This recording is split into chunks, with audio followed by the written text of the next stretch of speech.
Tennessee. A place where legends are born, rivalries run deep, and speed is woven into the fabric of every back road and dirt track.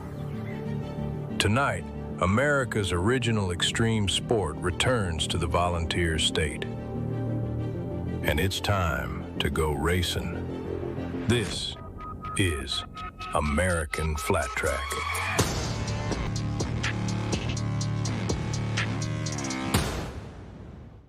Hello, everyone, and welcome to round number 7 of Progressive American Flat Track. Tonight, it's the Caterpillar Nashville Short Track presented by Memphis Shades. I'm Scotty Dubler up here in the booth, and now it's time to turn our attention down to a very busy victory podium. And let me introduce Jamie Howe, who's got a lot of special guests lined up to kick things off here tonight.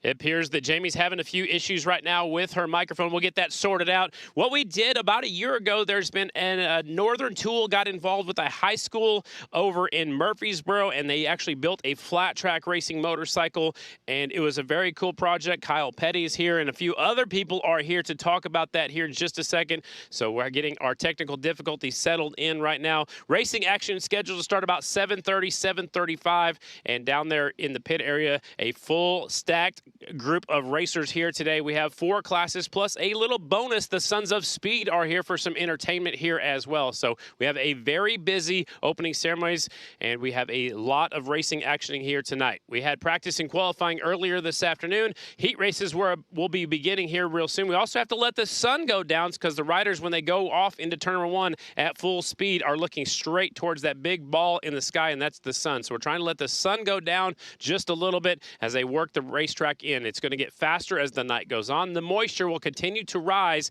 as they put calcium chloride on the racetrack to allow that to happen.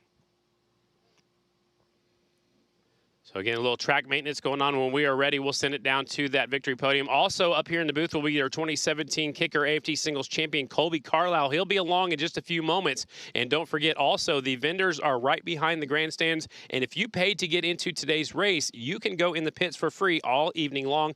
Please just be careful as these riders, when they come off the track, some of them might not be happy. Some of them might be going a little bit fast. Some of them don't have, and they all don't have front brakes. So if you do go in the pits, please be extremely careful.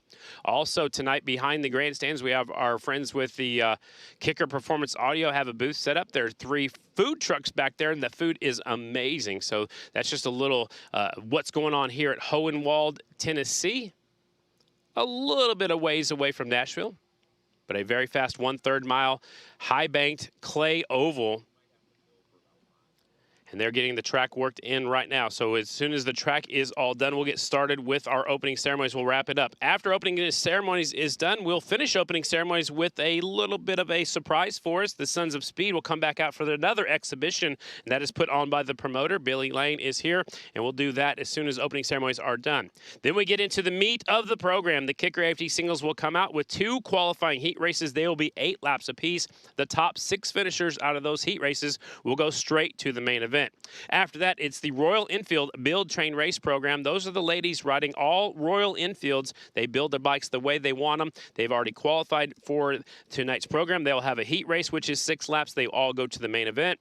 Right after that, 2 Mission AFT Super Twins heat races. Those are 8 laps apiece with the top 6 finishers going directly to the main event. And then we have a new class this season. It's called the AFT Pro Sport 450. And their main event will be after that. It is 12 laps. Those riders race their way in by racing at the Corey Texter Racing Mission Showcase race that was last night. If they made it to the main event, they will get to race here tonight. All they have left here this evening is a main event. They had practice, qualifying, and a heat race earlier today. That will be 12 laps. After that, we'll take a quick break in the action and come back with our Kicker AFT Singles Last Chance Qualifier. 8 laps the distance with the top 4 finishers moving straight into the back of the main event. After that will be the Mission AFT Super Twins Last Chance Qualifier. It is also 8 laps with the top 4 going to the main event. Shortly after that will be the Royal Enfield Build, Train, Race main event, which is 10 laps. We'll talk to the winner of that. They're racing for a championship as well. The Royal Enfields have one more round left. It will be July the 11th. That will be happening at Williams Grove, Pennsylvania. Shortly after that race will be the fastest race of the night is the Mission AFT Super Twins Mission 2 Fast, 2 Tasty Challenge race. It'll be 4 laps with the top 2 riders in each of the Super Twins heat races. They'll be racing for $5,000 to win. After that, the 2 main events of the evening. The Kicker AFT Singles will be first. It'll be 6 minutes plus 2 laps. And then after that will be the Mission AFT Super Twins main event, 8 minutes plus 2 laps. That is how the format looks here today. Again, we're at round number 7. We did have a rain out at the last round, so they moved Williams Grove to July the 11th. So we are on round 7 here today. We started off down in Daytona with 2 rounds. We left Daytona, went to Sonoy, basically the Atlanta short track.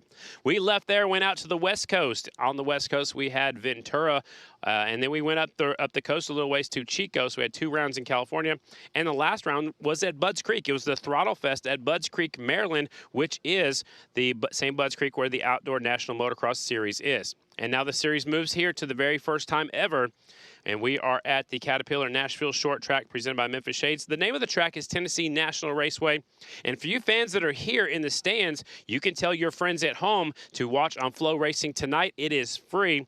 And then this show will be on 1 week from this weekend on Fox. So that is a little bit of happening right now up here in the booth. Again, getting a little technical issue taken care of. And then we have a stacked opening ceremonies. And then we'll get into the heat race action here tonight. We see all you folks over there in the grandstands. The grandstands are getting packed. Hope everybody has a great time.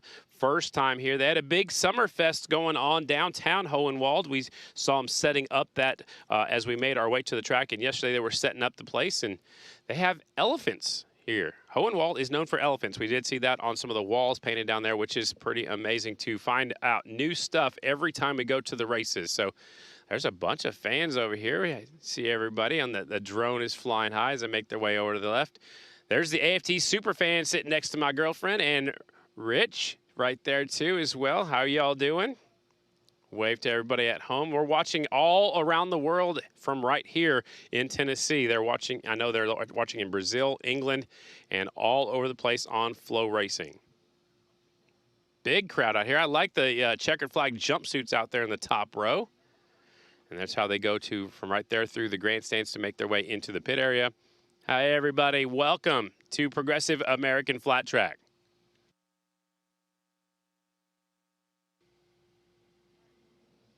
So they're working on a microphone right now. There is Jocelyn.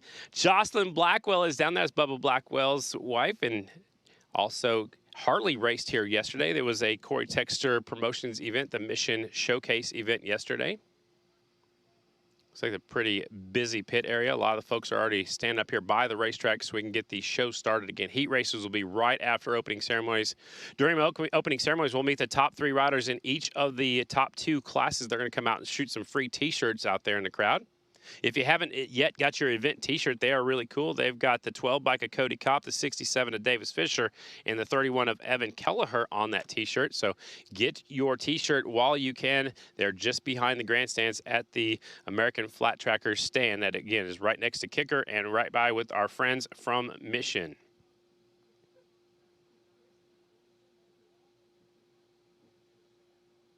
Again, opening ceremonies will start here real soon. Again, a bunch of people are part of opening ceremonies. Northern Tool had some students build a motorcycle. It is sitting down there on the racetrack, and they'll take a few laps with it, as well as Billy Lane and a couple other bikes were out there as well. So all the Northern Tool students are on that victory podium right now, taking some pictures, getting set up for opening ceremonies.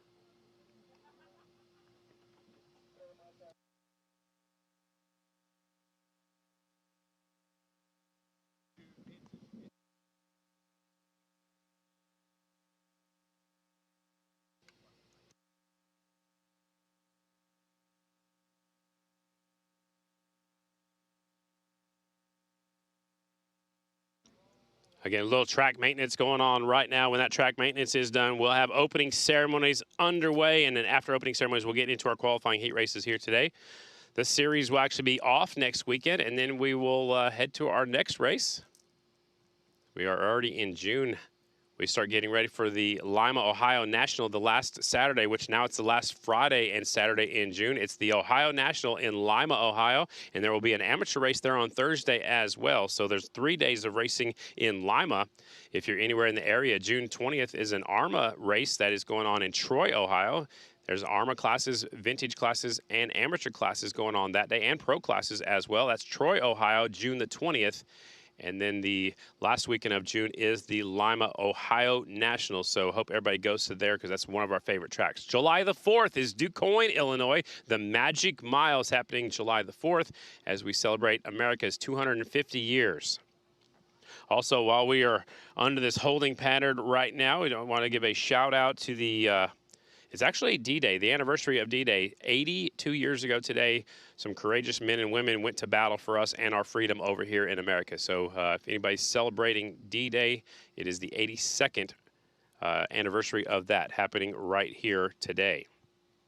It is June the 6th here in Hohenwald, Tennessee on a high-banked 1/3 mile red dirt oval. Again, trying to get our technical issues taken care of, and then we'll get the racing back underway. We do have opening ceremonies first, and then we'll get into the racing action. We also have a brand new bike that will be displayed and shown off for the very first time that students built. That's coming up first during opening ceremonies. This is the Northern Tool bike build. Some special guests are down there, and the Sons of Speed will put on a little exhibition as well during opening ceremony. So it's very packed full. Heat races will be coming up right after opening ceremonies. Again, I'm Scotty Dubler up here in the booth. A little bit later on, Colby Carlisle will be in the booth with me as well. I think he went to go get another souvenir shirt for his dad, and he's already got one for himself. So he'll be back here in just a little bit, and Jamie Howe is on the victory podium. When she is ready to go, we will send it to her for opening ceremonies.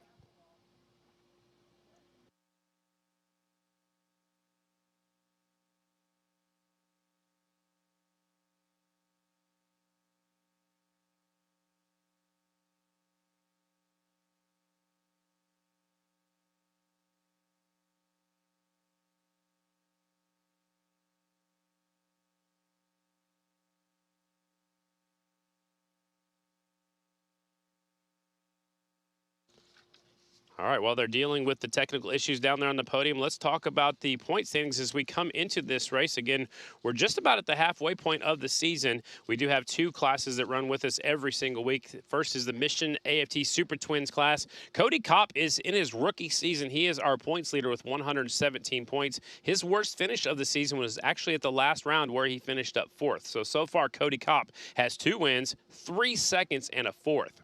Sitting second in the point standings is our defending national champion from Mattoon, Illinois, with 110 points.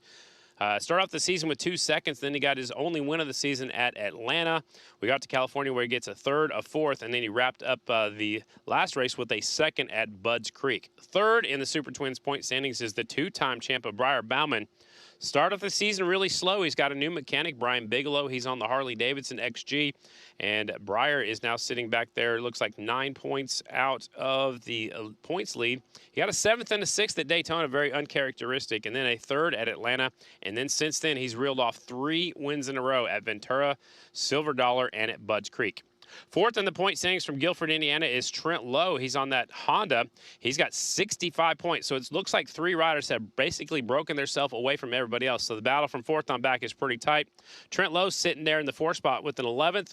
And then from there, he went upward. A 4th, an 8th, a 7th, a 6th, and a 7th. So very consistent for that Honda sitting back there in 4th. Davis Fisher unfortunately had some bad luck at the last round, but he's been consistent up until then. He's in 5th in the point standings. He's got 62 points, a 5th, a 3rd, a 4th, a 15th at Ventura. I know he had a mechanical issue there.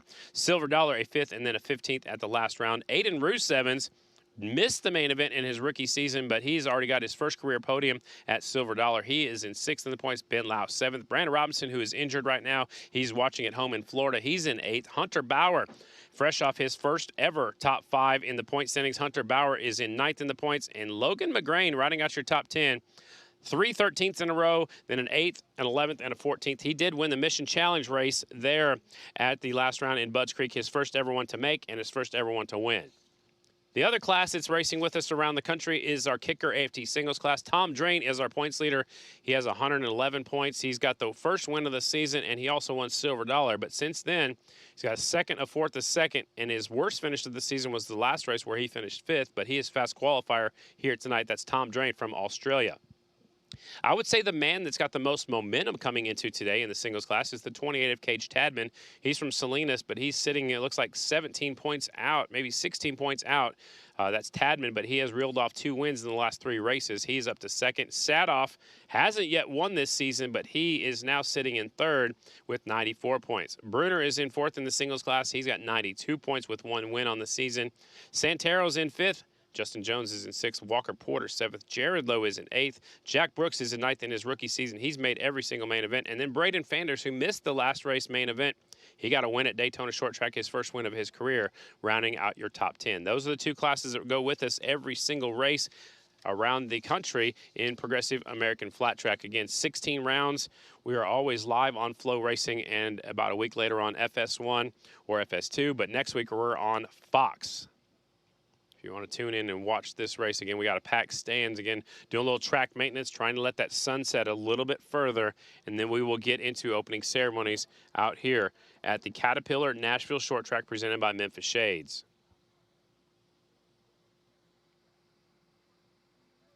Again, we are on round number 7 as we had a rain out at the last race.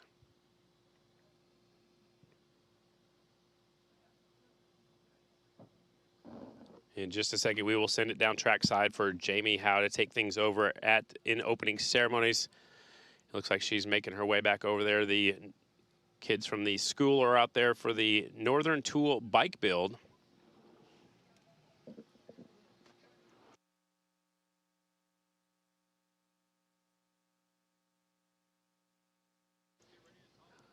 All right, let's try this again. Once again, I am Scotty Dubler up here in the booth, and now down on the victory podium is Jamie Howe. Jamie's got some special guests. Take it away. Yes, Scotty, tonight is sure to be one of the best stops on the American Flat Track schedule, so we've decided to do things just a little bit different. We have a lot of special guests here tonight. One of them, none other than Kyle Petty. Kyle, you've got quite a group here tonight. Tell us what's going on. Well, it's a little bit complicated. Really? Yes, yes. Now that we've got everything working, we're good. I'm just waiting on my script to come up because she gave it to me so quick, and I don't know what to say. Okay, so here's what I'm going to say. You know, Northern Tool started this program, and it's such an incredible program. And I am so excited for these kids. It's great to see you. It's great to be here. Hello, race fans. I want to say hello, race fans. You might know I've been around racetracks my whole life. I've said that before. You might know my dad. He was in the Cars movies. That's kind of the way I figured it out. But it's great to be here. Huge crowd, red clay, flat track racing. Lots of my favorite motorcycles, the Harley Davidsons. This is motorcycle culture. And Hohenwald, Tennessee. How do we feel tonight? How's everybody feel? Obviously the PA's not working, so they can't hear me. So here's the scoop on why we're here. Okay, about 175 days ago, Northern Tool and Equipment contacted a high school shop class in Laverne, Tennessee. They challenged the students to build a flat track inspired motorcycle worthy of this moment. Not a kit bike, not a prop, a real motorcycles. And every one of these kids behind me delivered. What you're about to see was built by this next generation of skilled tradespeople. That's why Northern Tools created projects like this. Because America needs builders. They need fabricators. They need painters. They need welders. Everybody knows that. If you like racing, you need all of this, okay? And this build team represents the future. One of the coolest parts has been watching true legends step up and help. And I'm telling you, man, it is such a long list of people. I'll probably not get through all of them, but it's Billy Lane, Chris Carr, Scott Parker, Dave Perowitz, Harley Davidson, American Flat Track, DeWalt, Milwaukee Tool, Drag Specialties, Bailey, Blockhead Moto. I'm telling you, man, I just barely got all that out, but that's a lot of iconic names. So let me just say this, is what we're trying to do, and because of these students, they've impressed everybody. They impressed these legends. This project got big, and it got big really quick. This motorcycle is officially headed to SEMA this October. You know it. It's the world's largest automotive aftermarket show, and that's incredible. A lot of builders go their whole career and don't get a bike there. These kids did it, their bike, at SEMA. Imagine that. These guys don't even know what SEMA is. They're going to know what SEMA is. And before we unveil it, I'd like to recognize Northern Tool and Equipment CEO and co-owner, Wade Catula. Thanks, Kyle. And to these students and their instructor from Laverne High School, thank you for accepting a challenge that most people wouldn't even attempt. Not only did they build this amazing motorcycle, they proved what's possible when we give kids an opportunity. So in just a few moments here, flat track legend Chris Carr is going to be riding your motorcycle around this track. Cherish this moment. You earned it. Congratulations to the entire build team. Thank you, Wade. I'm telling you, man, I don't think that we can say and talk about it so much. I mean, Northern Tool has stepped up huge. SEMA show is huge. To be here at this racetrack, to have Chris Carr ride your bike is going to be something incredibly special. So they've earned this moment, but we got a few more things that we have to say, okay? We're incredibly proud of everybody, obviously that. But let's hear it for this build team because they've done a great job. Got it? Yep, everybody's cheering. And that's what the night is all about. Listen, I don't know where the crowd came from. That's canned applause right there. That's canned applause. Creating the next generation of them. Okay, I almost forgot. The Legends Build is becoming a TV series on Racer Network this fall. These kids are going to be reality TV stars. They're going to have their own show. It's going to show the entire build, and Northern Tool isn't just stopping there, okay? This is build number 4 is getting ready to be announced. And I'm hoping, I've got my fingers crossed, I've got my toes crossed, you can't see it, that they invite me back. So here we go. For 175 days, these students work towards this moment, tonight, under the lights, in front of this crowd, in front of all you people watching. The students become legends tonight. And Hohenwald, are you ready? Is Hohenwald ready? They're ready down here. Okay, that's all I need. That's all I need. All I need is for y'all to be ready. Y'all are ready, right? One more time. Are you ready? Okay, here we go. Let's get over here. Ready? Where's our crowd? Where's Rowan? Tally? Let's go. Let's go. Ladies and gentlemen, the Northern Tool Legends build. Here it is. Woo! Yeah. Congratulations. Great job. Great job by everyone. Now it's Chris's bike. Let's do it. Are y'all going to ride it? Oh, that's it. All right, we're getting ready to go. Here we go.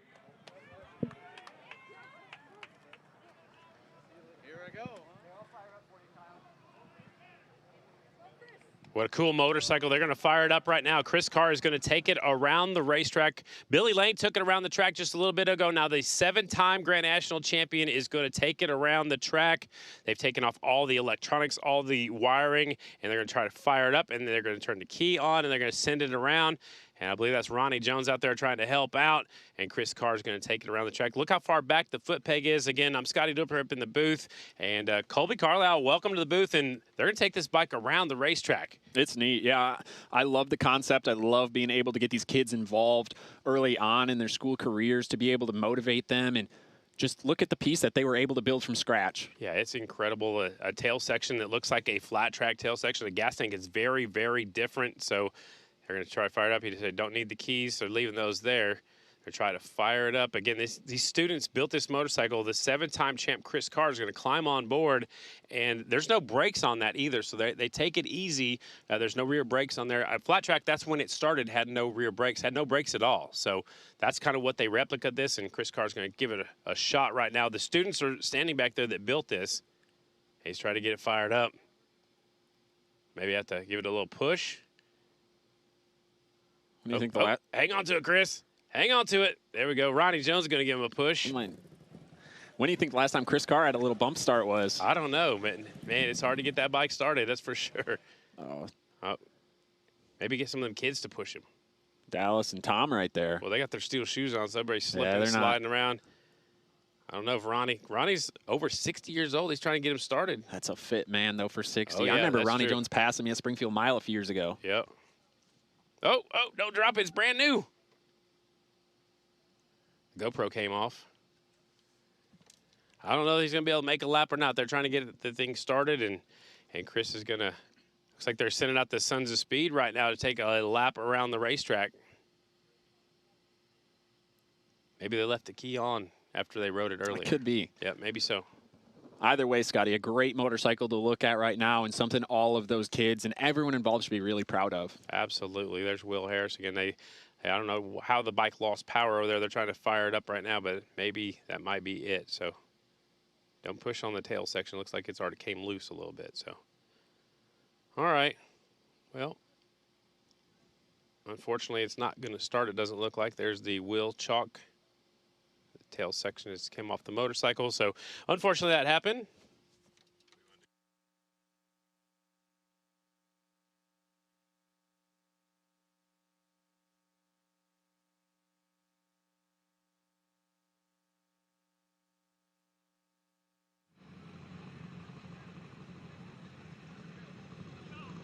All right, there is Kyle Petty out there on the racetrack. So Kyle is out there on a 1937 Harley Davidson. There's supposed to be another bike out there leading the way, and then Billy Lane will be out there on the racetrack on a 1916 Harley Davidson. So again, there's a pace bike, and here comes Billy Lane. So these old motorcycles, Kyle Petty using the foot clutch to get that thing into the right gear. So there's a lead bike that's supposed to set the tone, and Billy Lane's on the left. Kyle Petty looks like he's got that bike stalled on the back straight. Billy Lane doesn't want to go that slow. And here comes the lead bike to show the way around the track. The track looks really fast, Colby. Scotty, they put so much work into the track over the past 2 hours. So much calcium chloride's gone down and so much water. Everyone that I've talked to today is all the riders, they're so in love with the racetrack, and they said it's just fun to ride, and they're looking forward to actually racing it because there's going to be multiple lines. It looks like a lot of fun. Again, that's Billy Lane out there. And there's Kyle Petty, got the bike going around the track. He's got the Springer front end on that thing, shifting the motorcycle. Again, Kyle Petty's on a 1937 Harley Davidson, and then Billy Lane is out there on a 1916 Harley Davidson. So Kyle, there you go. He got it into gear. Now he'll try to play catch up, bouncing on the springs of his seats. No brakes, and he's going a little bit too low down there, but maybe that's the way that bike's geared for, the bottom. Might be the fast way around now, Scotty. It could be. He's going to try to shift it again. I think I'd leave it in one gear. It's really cool that Northern Tool and these students did, spend the time and build that motorcycle. Yeah, it's going to SEMA. It's really cool for them to be able to go to SEMA, but Northern Tool to step up and help this, and Kyle Petty to be involved, and Chris, and all of those legends of our sports. Yeah, and Billy, Scotty Parker was a part of it, and several people stopped by that school. But they're getting this little lap right here, and then we'll get started with the rest of opening ceremony. I had a lot of people asking me when I was out there doing the pit walk if Scotty Parker was here.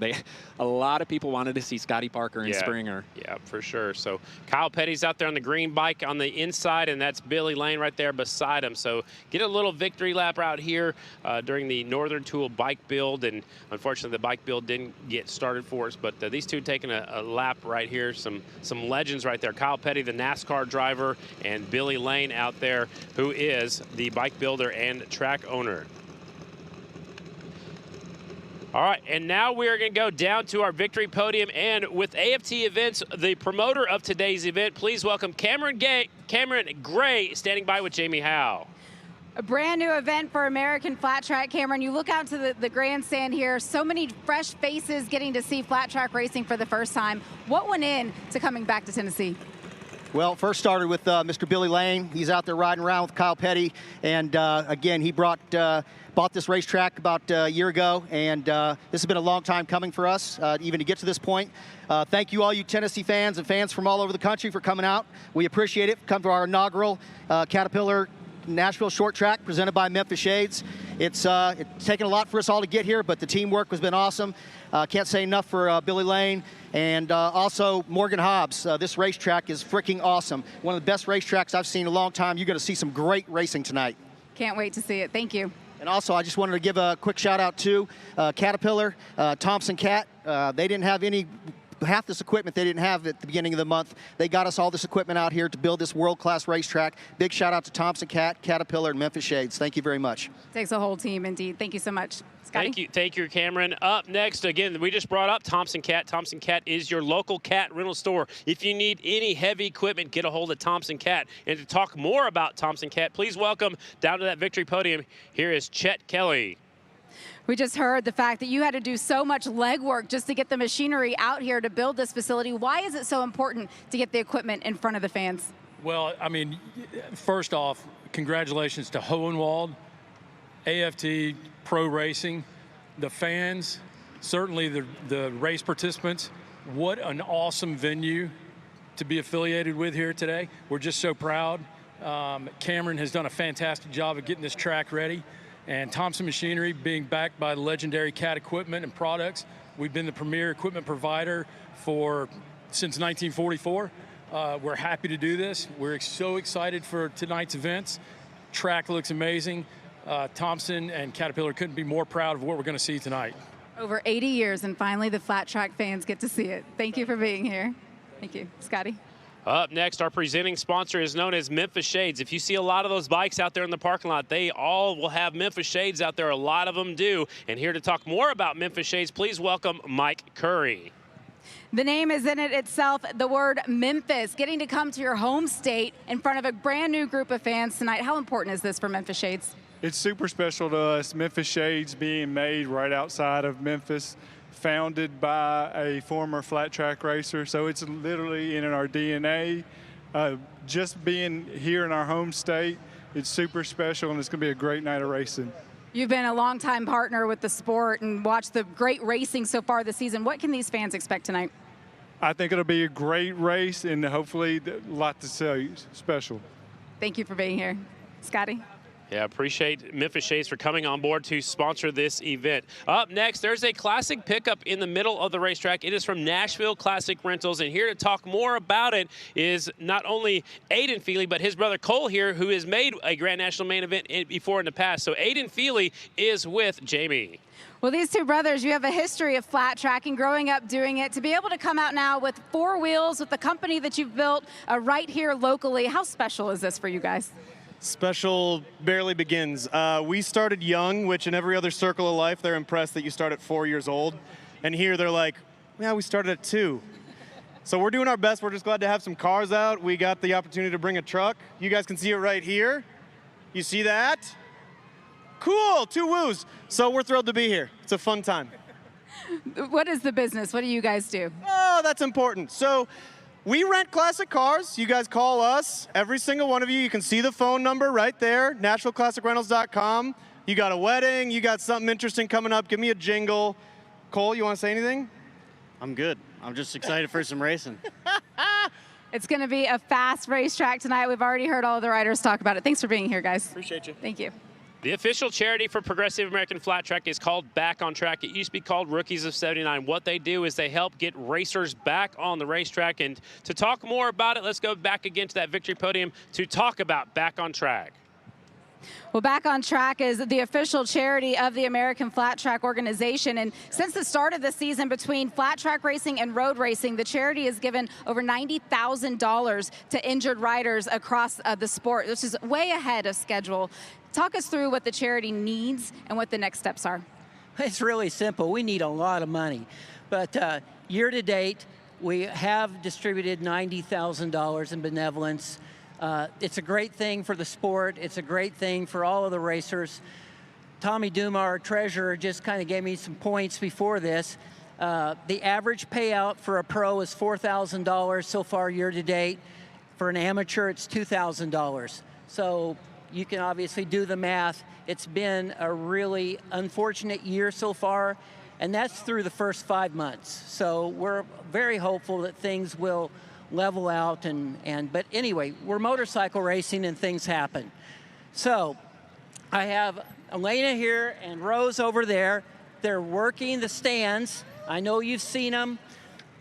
We are raffling a beautiful Nakagami Arai helmet, and thanks to Arai Americas for their benevolence and grace.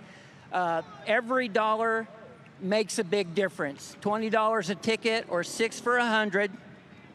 We are also, we have a sweepstakes running on a very special motorcycle, and I'm going to have Ronnie talk about that in just a second, but you can go online to backontrack79.com, backontrack79.com, and make a donation, buy a ticket for that bike. But it all adds up, and all our friends on FloRacing, please, if you can give, we would really, really appreciate it. And I'd like to turn it over to Ronnie.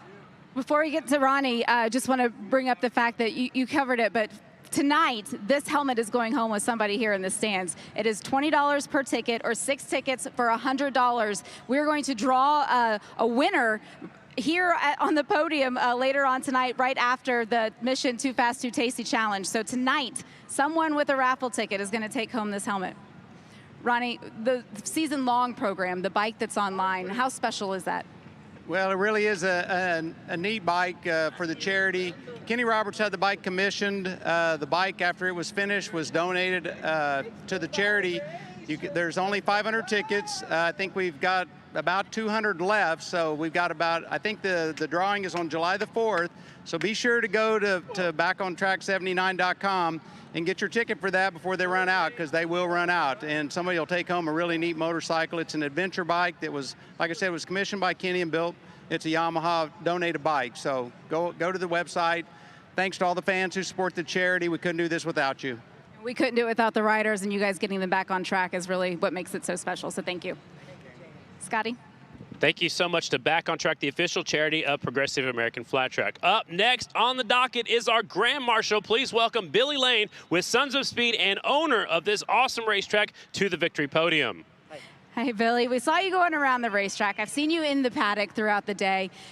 Being here and seeing the fans that have come here to watch this great racing tonight, what does this mean to you? I mean, all these smiling faces, I want to welcome you all to the Sons of Speed Nashville Short Track.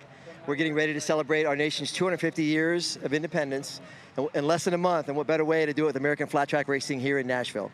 A lot of the riders today have said how racy this racetrack actually is. What goes into getting a new track on the schedule? You know, American Flat Track and I have had a long relationship. They come to my events, I go to theirs, so I've always loved racing. And, you know, it's just a kind of a perfect fit. I mean, we're what started all this, and then they're the modern day and the future. It's great to be here. Thank you for opening the doors for all of us. Thank you. Scotty? Thank you so much to Billy Lane, and congratulations on being today's Grand Marshal. Well, now let's take a look back. Today's round 7. Let's take a look back to how we got here. Here is some highlights from round number 6. And on this Saturday night, we under the lights, it's going down. It is time to go racing here at Budds Creek, the first ever Parts Unlimited Throttle Fest. Here we go. Tadman leads lap number 1. They're up to full song here at Budds Creek.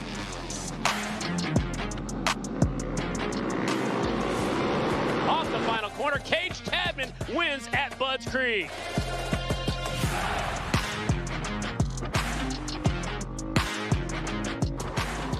Parts Unlimited Throttle Fest main event out here for the Mission AFT Super Twins. Try to keep up with the 3-biker Briar Bauman, who's been on a tear. He's won the last 2 rounds out in the California swing. He's looking for the first ever one here at Budds Creek, Maryland.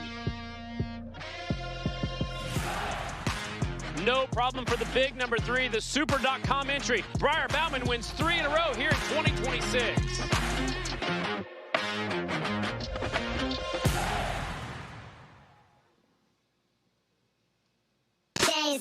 And now, ladies and gentlemen, it's time to meet the top 3 riders. First up in the Kicker AFT singles class, sitting 3rd in the point standings. He comes to us from Hillsboro, Illinois on the First Impressions Husqvarna. 4 podiums so far this season. Make some noise for the 88 of Chase Sadoff.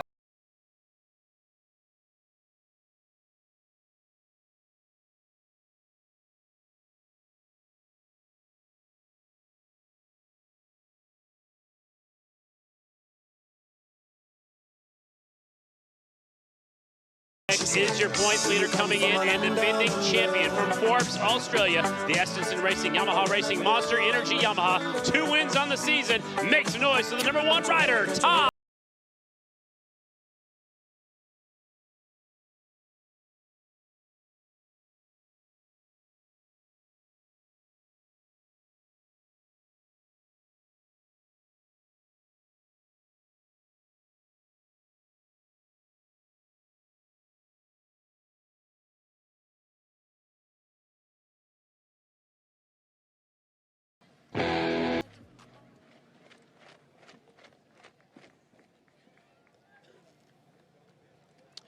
All right. I would like to ask everyone, please rise if you can. Gentlemen, please remove your caps. Up first is our invocation, and please welcome from Moto Racing Outreach, my good friend, Raymond Rizzo. Thank you, Scotty. Let's pray. Our loving Heavenly Father, we are so grateful for this beautiful day that you've created and allowed us to enjoy together as a racing family. Father, I just thank you for all of our racers here. I ask that you'd bless them as they navigate this track, help them to do it to the best of their ability. Keep them safe from all harm. And we thank you for all those that help them to get to where they are today. Well, their team, their sponsors, their families, each and every one.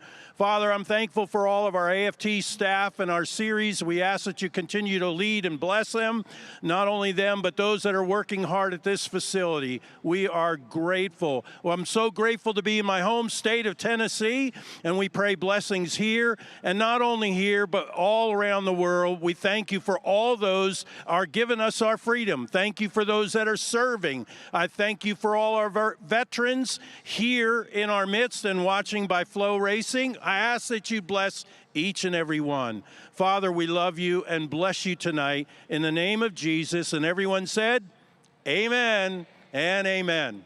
Amen. Thank you, Raymond, very much. Also, today is the 82nd anniversary of D-Day. I would like to give a salute to the people that lost their lives to provide the freedom so we can do whatever we want to do right here in the United States of America. So if you know anybody that was involved in D-Day, we thank you very, very much as we celebrate D-Day here in Tennessee. Please remain standing for our national anthem, and please welcome Chloe O'Brien. Oh, say, can you see by the dawn's early light what so proudly we hailed at the twilight's last gleam, whose broad stripes and bright stars through the perilous fight from the ramparts we watched were so gallantly streamed, and the rocket's red glare, the bombs bursting in air, gave proof through the night that our flag was still there. Oh, say does that star-spangled banner yet wave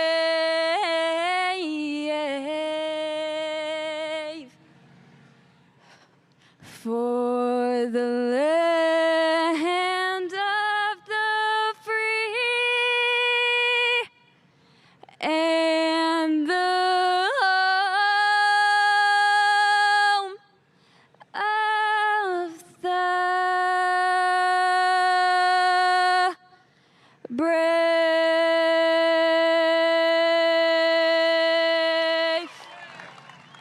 Thank you very much. Again, that was Chloe O'Brien with our national anthem, and that is it for opening ceremonies. All the fun stuff is taken care of. Colby Carlisle's joining me up in the booth. Colby, you ready for some racing here in Tennessee? So excited, just as excited as all the riders. The track is beautiful, just a few minutes behind schedule, but honestly, in my opinion, Scotty, the track's only going to like that more. The sun's almost completely set now. And it's cooler. It's a lot cooler right now, which makes the track even faster. The track was fast early. The second round of qualifying, it slowed down about a half a second. What are we going to expect to see right now as the Sons of Speed are getting ready to bring their bikes out here? I got to find some more notes. We saw them practice a little bit earlier. Yeah, this is their exhibition going to come out. Here they come on the racetrack. They're going to have a bike that's going to lead the way, and they're going to bring up the Sons of Speeds for some old vintage iron coming onto the racetrack. And we got a bunch of them going to be coming out again. Sons of Speed was started Back in 10 years ago at Daytona to help awareness of American motorcycle racing. They've raced in Daytona, Sturgis, Nashville, Durango, in Sons of Speed races, direct drive 1,000cc board tracker machines and 750cc Class C flathead Harley-Davidson and Indian motorcycles. They're going to push them start. They're going to have a little exhibition race, but again, they're going to have a little bit of fun out here. They got 6 bikes coming out, and the 1919 Harley-Davidson Model J is Billy Lane out there. Also, we have a 1937 Harley-Davidson WLDR with Nathan Grubb behind the handlebars. A 1937 Harley-Davidson W with Tom Kiefer. A 1929 Jap JAP motorcycle. It's a 500cc bike. That's Jason Brooks. And then we have an Indian Scout with Matt Weaver out there.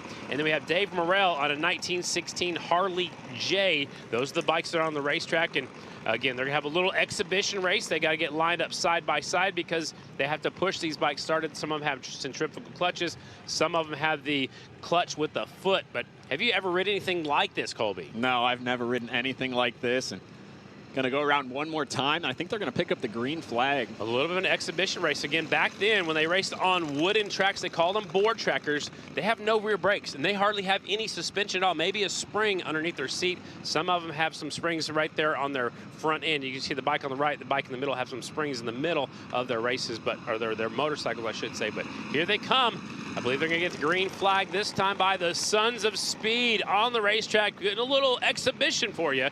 And here they come. Green flag is out. And we're opening them up on the front straightaway, grabbing another gear as they go off into turn number 1. Got to work those foot clutches. And I can't imagine doing that. Grind them till you find them, if not. You hear them. That one's, they got a red light on it. It's glowing red already, so they take them down the back straightaway, getting side by side. They're 2 by 2 down the back chute here at this beautiful fast track. It's Tennessee National Raceway. Getting up to full song as they come around. Here they come back onto the front straightaway. Sons of Speed putting on a little exhibition for you. 3 wide for 3rd place. Nobody wants to get last, just like with our races, Colby. No, they're not. Did you go get a shirt? You think they saw the green flag? Did you get a shirt? No, I did not get one Colby, in time. your dad's going to be upset. Your dad's going to be upset.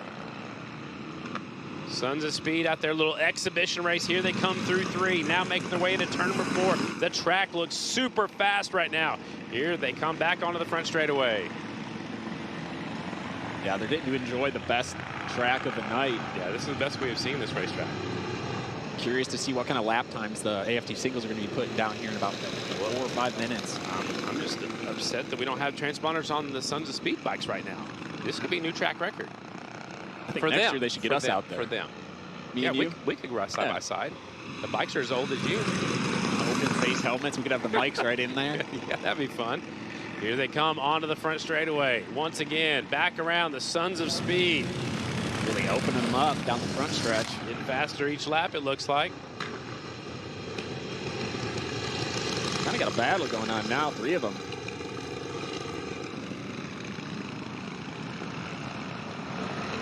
Looping back up, 4 of them.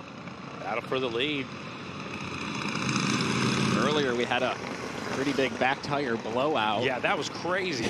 I've never really seen anything quite like that, especially with the board trackers with small wheels. Basically a bicycle wheel, a glorified bicycle wheel. Yeah. Tube exploded, sent the tire. Here we go. Here's the replay, just on demand. Watch the back tire of this one. Here he comes on the front. There it goes. Ooh, got it sideways even. Smacked him in the rear a couple times, and then he shut it down. He did a good job saving the motorcycle. Just started squatting there to get up from the tire. Here they come back around the Sons of Speed, picking up more and more speed.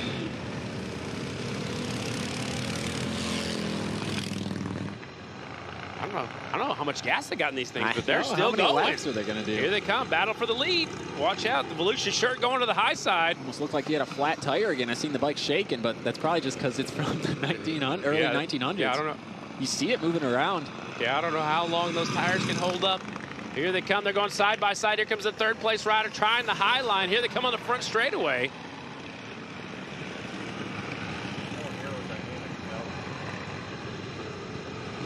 Here they come. We got the Ricky Rackman sleeves on the inside. Got the short sleeves to the lead. The ultimate protection gear leading this thing right now. Checkered flag in second. The bank robber back there in third's got his mask on. The bandit. He's got the bandit. I call him the bandito, not on a bull taco, though. Here they come off of turn number 4. The Sons of Speed looking for the white flag, and there it is. One more lap to go. The top 3 are broken away from everybody else. It's go or go home time for these guys. The third place rider sends it in hard. He's going to the high line. The short sleeves out in front. The Ricky Rackman sleeves in second. Here comes the bank robber in third. Bandito does not have much time. If he's going to do anything, he's going for the swings inside. it up the inside. He's got a lot bigger tire now. He gets back in line. Stripey's trying the low line. Here comes Captain America with the red, white, and blue helmet off of turn number 4. Checkered flag is out for the Sons of Speed exhibition. Up against the wall. Yes, sir. The short sleeve takes the win. Wow. Woo. And a little preview of what we're going to see here in just a minute. You think the Bandito is going to get back out there? No, he's going to go rob a bank. Look at that. Captain America. Watch out, they're getting Stripey. I thought he was going to take him out. I didn't think he had that much belief. I don't think he was happy about it. I don't think he wanted to get third. Here's the pass or the battle for the lead coming off of 4.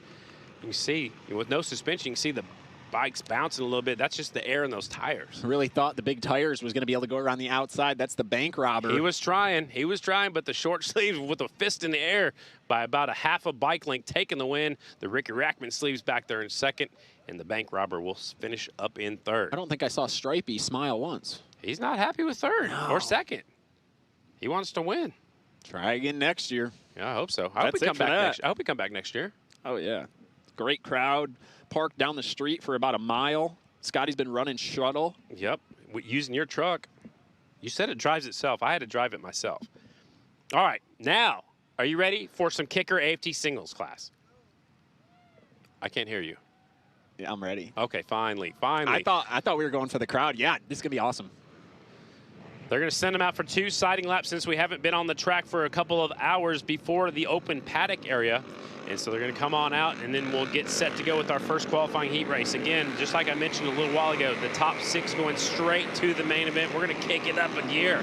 They're going to go a little bit faster than the Sons of Speed bikes. Look, there's no groove. There's no line set. So the singles, will they set the bottom line? Will they go to the top? Will they go to the middle? What are you thinking, Cole? I think they're going to be everywhere until someone sets the tone. Tom Drain's probably going to try to run away as quick as he can. Your starting lineup looks like this for heat race number 1. On the pole, it's your points leader and defending champion Tom Drain. Starting second, the 28 of Cage Tadman. Starting third is the rookie Jack Brooks on the 113. 83, Braden Fanders. He's got 1 win on the season. He starts fourth. Row 2, 21, Trevor Bruner. The 63, Jared Lowe. Another rookie, the 117 of Jet Katarzi. And celebrating his 30th birthday here today, the 132 of Bronson Pierce. Row number 3, 252, Dylan Cunningham. 56, Jordan Jean. And the 225, the twin brother. That's Tyler Cunningham. They're both in the same heat race. 42 is Lightning McLean Drucker. And row number 4, the 122, KTM Johnny. It's Johnny Conaby. And the 210, Jackson Sangles from Clearwater, Kansas. That is heat race number 1. We have 14 bikes. Only 6 will go straight to the main event. The rest come back in a last chance qualifier where nobody wants to be. Looks like the pole setters picked the inside. Are you surprised by that at all? No, I think that's where they've been coming from last night, and Tom Drain knows exactly where he wants to be. Bottom going into the first corner. We are about to race here in the Caterpillar Nashville short track presented by Memphis Shades. It is race time. Now they're swapping them over. You got to line up just like the front row, so the pole setter of the back row has to go to the inside. We've got them all lined up. Big P is our flag man. He's going to tell them how many laps, and he'll step out of the way. It is finally race time in Tennessee. 8 laps the distance. 10-second board is up. The bikes are going into gear. Kicker AFT Singles is up first. This is a heat race. Top 6 to the main event. She will turn the board sideways and she'll walk off the racetrack. Watch the Christmas tree. A red on the bottom, 2 yellows and a green on top, and then we will let the clutches out and let the chaos begin. There we go. The one of Drain pulls the front end. He's trying to lead him, but it's me. The rookie, Jack Brooks in the lead. Tadman slides to second.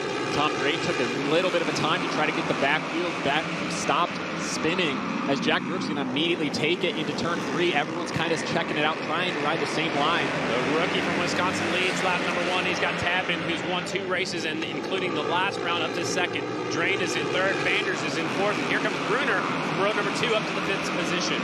It's going to be the first time we've seen Jack Brooks in the lead, especially in a heat race now. Oh, he makes a little bobble, opens up the door. Here comes the 28. Cage Tadman. carries the momentum from Budds Creek to the lead of this one. Drain gets stuck. Now he's going square up the corner, comes up the inside. Drain gets by Vanders. Now he's looking to get by Jack Brooks. Vanders about ran into Brooks. They're over in turn 1 and 2. Right now the track's starting to open up where you can ride bottom to top. As we see Tom Drain dive in low, he's going to square up on Jack Brooks. This is how it's going to be all night. Jack Brooks sits up. Now we'll open up the door, so 2 for 1. Here comes Vanders. So Jack Brooks goes from the lead early on now to 4th in this one. He needs to stay in the top 6 spots to go straight to the main event. Katarzi looking for a way in back there in 7th on the 117. Same thing we saw last race. Cage Tadman's able to start pulling a big gap early on in the race. Will Tom Drain be able to run him down? No preferred line just yet. Looks like the singles are still riding the bottom of the racetrack, maybe starting to go up the track just a little bit. Maybe when the Super Twins come out, they'll go even higher. Tom Drain, the only rider I've seen here shifting today. In the singles class? In the singles class, probably, yeah. Vanders has company. Here comes the 113, Jack Brooks. He wants to get back up there and get that 3rd position. Yeah, Jack Brooks, this is a big learning experience. He has not raced with a lot of these guys before, and the aggression that is at the front of the class right now. And it's hard to lead a heat race with the hungry guys right behind you. It's very hard to lead a heat race on a brand new, fresh track like this where you can ride wherever you want because you don't want to be defensive because you will be going slower. Colby, the bikes are kind of dancing around a little bit in the corners. Why is that? I think right now it's just got a lot of moisture in it. It's still a little bit slick, and these guys are riding very aggressively. White flag is out here in Hohenwald, Tennessee. Down the back straightaway. Here is your leader, Cage Tadman. On the Turner Honda, slides into turn number 3, goes up the racetrack. He will lead him off in turn number 4. Tadman will take the win in heat race number 1. Got the fastest laps of the day there, Scotty. These guys are running lap times that we saw out of the Twins earlier on. So all that track prep that they've been doing has worked out perfectly as we'll get a replay right here. Watch the number 1, Tom Drain. See how much spinning his back wheel does. Then the handlebar was turned to the left, but he was not going anywhere. Honestly, he wasn't spinning as much as I thought, but he pulled up the front wheel there. So he kind of backed off a little bit. He kind of wheelied a little bit, so he had to back off of it. He doesn't start with one leg up. He starts both legs down. Pass for the lead right there as Tadman gets by the rookie Jack Brooks, and eventually here comes a couple others. Fanders slid on by right there. Drain unfortunately went high right there, but that's where Fanders also gets from 3rd up to 2nd.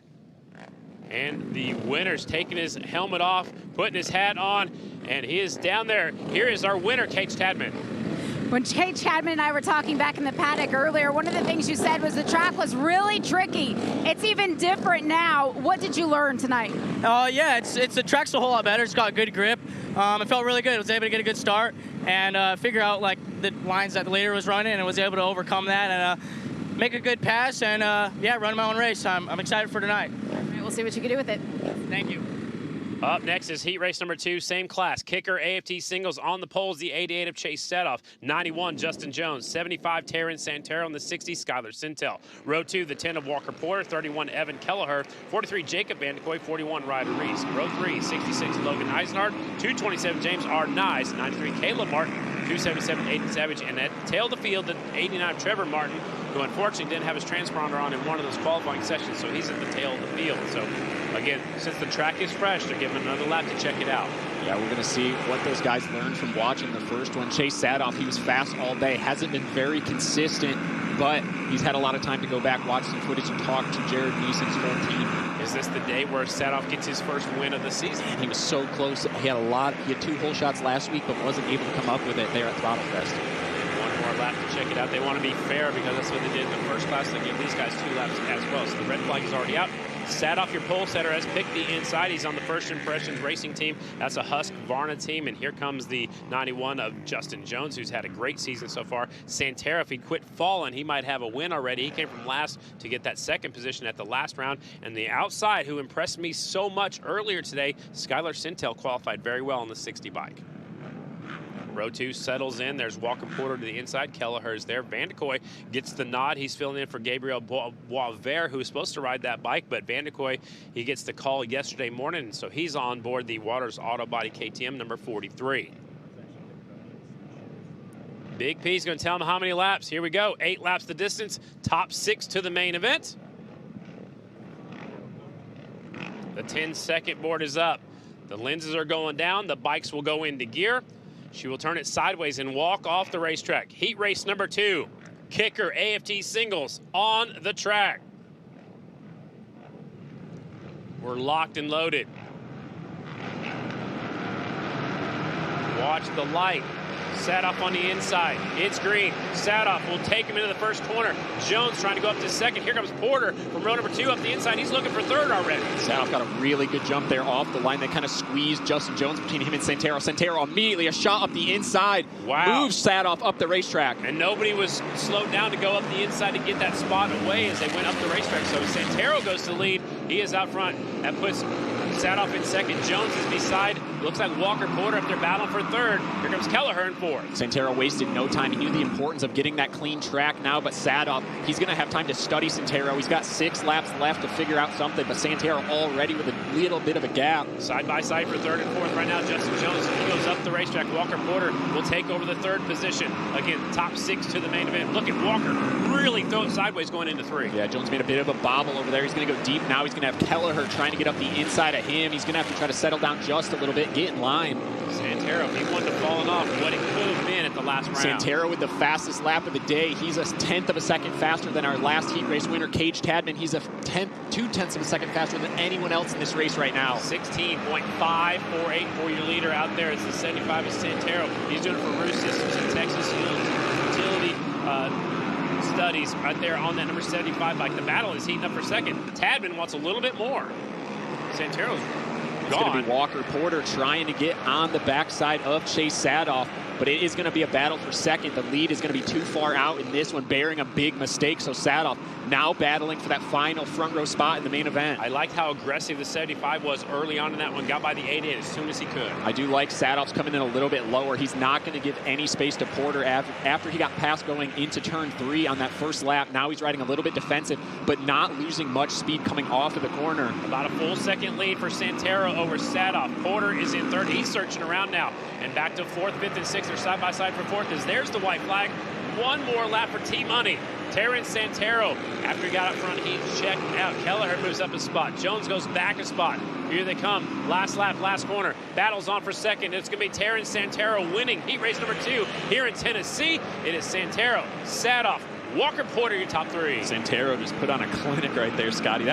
He's carrying, I would say, the most momentum. Even though Tadman won at Throttle Fest, Santero came from dead last all the way up into second. So we'll get a replay off the start here. Sadoff on the inside got a great jump. Yeah, and then Santero had a good jump, kind of moved down a little bit, but Santero just had so much intensity. He was not wasting a second of a time. He knew how important the lead was here.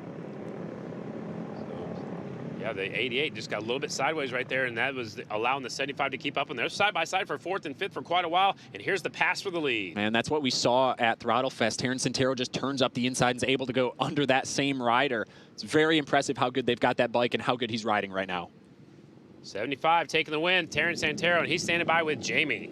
And with a big smile on his face, now knowing that you can come up and fight for a podium position, this week will be a little bit easier for you coming from the front of the pack. How much did you work on the start since the last one?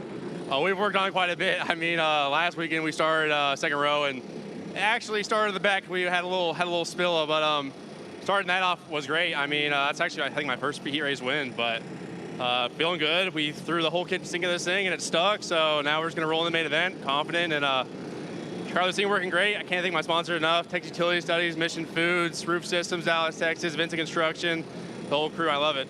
We're having fun, so.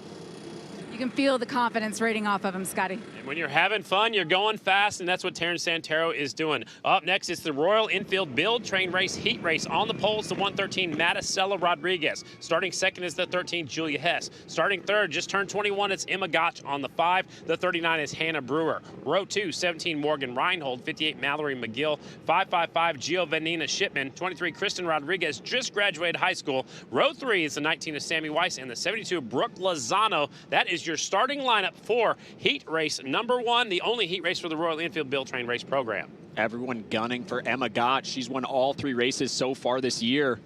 Looks like the 17 is having some throttle issues. Looks like she's going to get a push off the racetrack for the 17. A tough break for her. She was supposed to start 5th. That's Morgan Reinhold. She was looking at something on the right side of the handlebar. She had that little spill in the practice start. She tipped it over on the practice. The banking was just a little bit too much. Wasn't able to get her footing. So the sun is trying to peek back out from behind the clouds out there and behind turn number 1 and 2. And Big P's going to step onto the racetrack. She will show the ladies how many laps they go. This is a heat race. They will all make the main event. The way you finish your heat race is how you start the main event. I think they're just taking a Oh, they're getting her bump started. They're able to get Morgan Reinhold going there, so she is going to be joining with us here on this start. Oh, that's awesome. Oh, they're pulling her off, they actually. just took her off the racetrack. Okay, so the track has been cleared off. Big P's going to tell the ladies how many laps. It is 6 laps. 9 riders. The ladies will be with us one more time a couple of weeks when we go back to Williams Grove on July the 11th. The 10-second board is up. Royal Enfield Build, Train, Race ladies are on the racetrack. The INT 650 motorcycle is about to drop the clutch.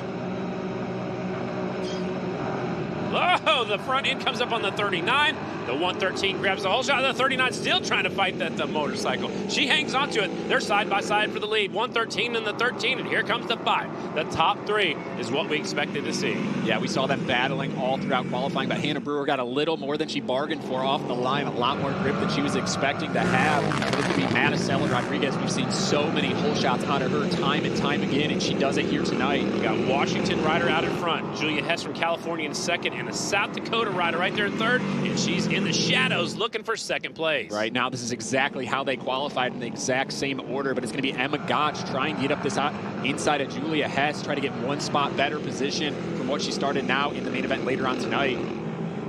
Battle is for second. They're all chasing the 113. That's Maticela Rodriguez. The 13's got her hands full. Emma Gotch looking for a way through. Getting a good run, but Maticela starting to walk away with it right now. About 0.2 of a second a lap faster. What can the 5 do to get around the 13, Colby? Right now, the 13, that is Julia Hess kind of running a good line where she's really not giving Emma Gotch any room to get under her. Gonna have to really just hope for a mistake, which can be pretty easy to do here because of the level of grip and a little bit of bumps. That really not too many of them, but once in a while you'll see them catch and move the bike up the racetrack. Fastest lap of the day was just turned by Maticela Rodriguez in this class, a 1:8.143, so the track is definitely getting faster. Rodriguez out in front, Hess in second, Gotch is in third.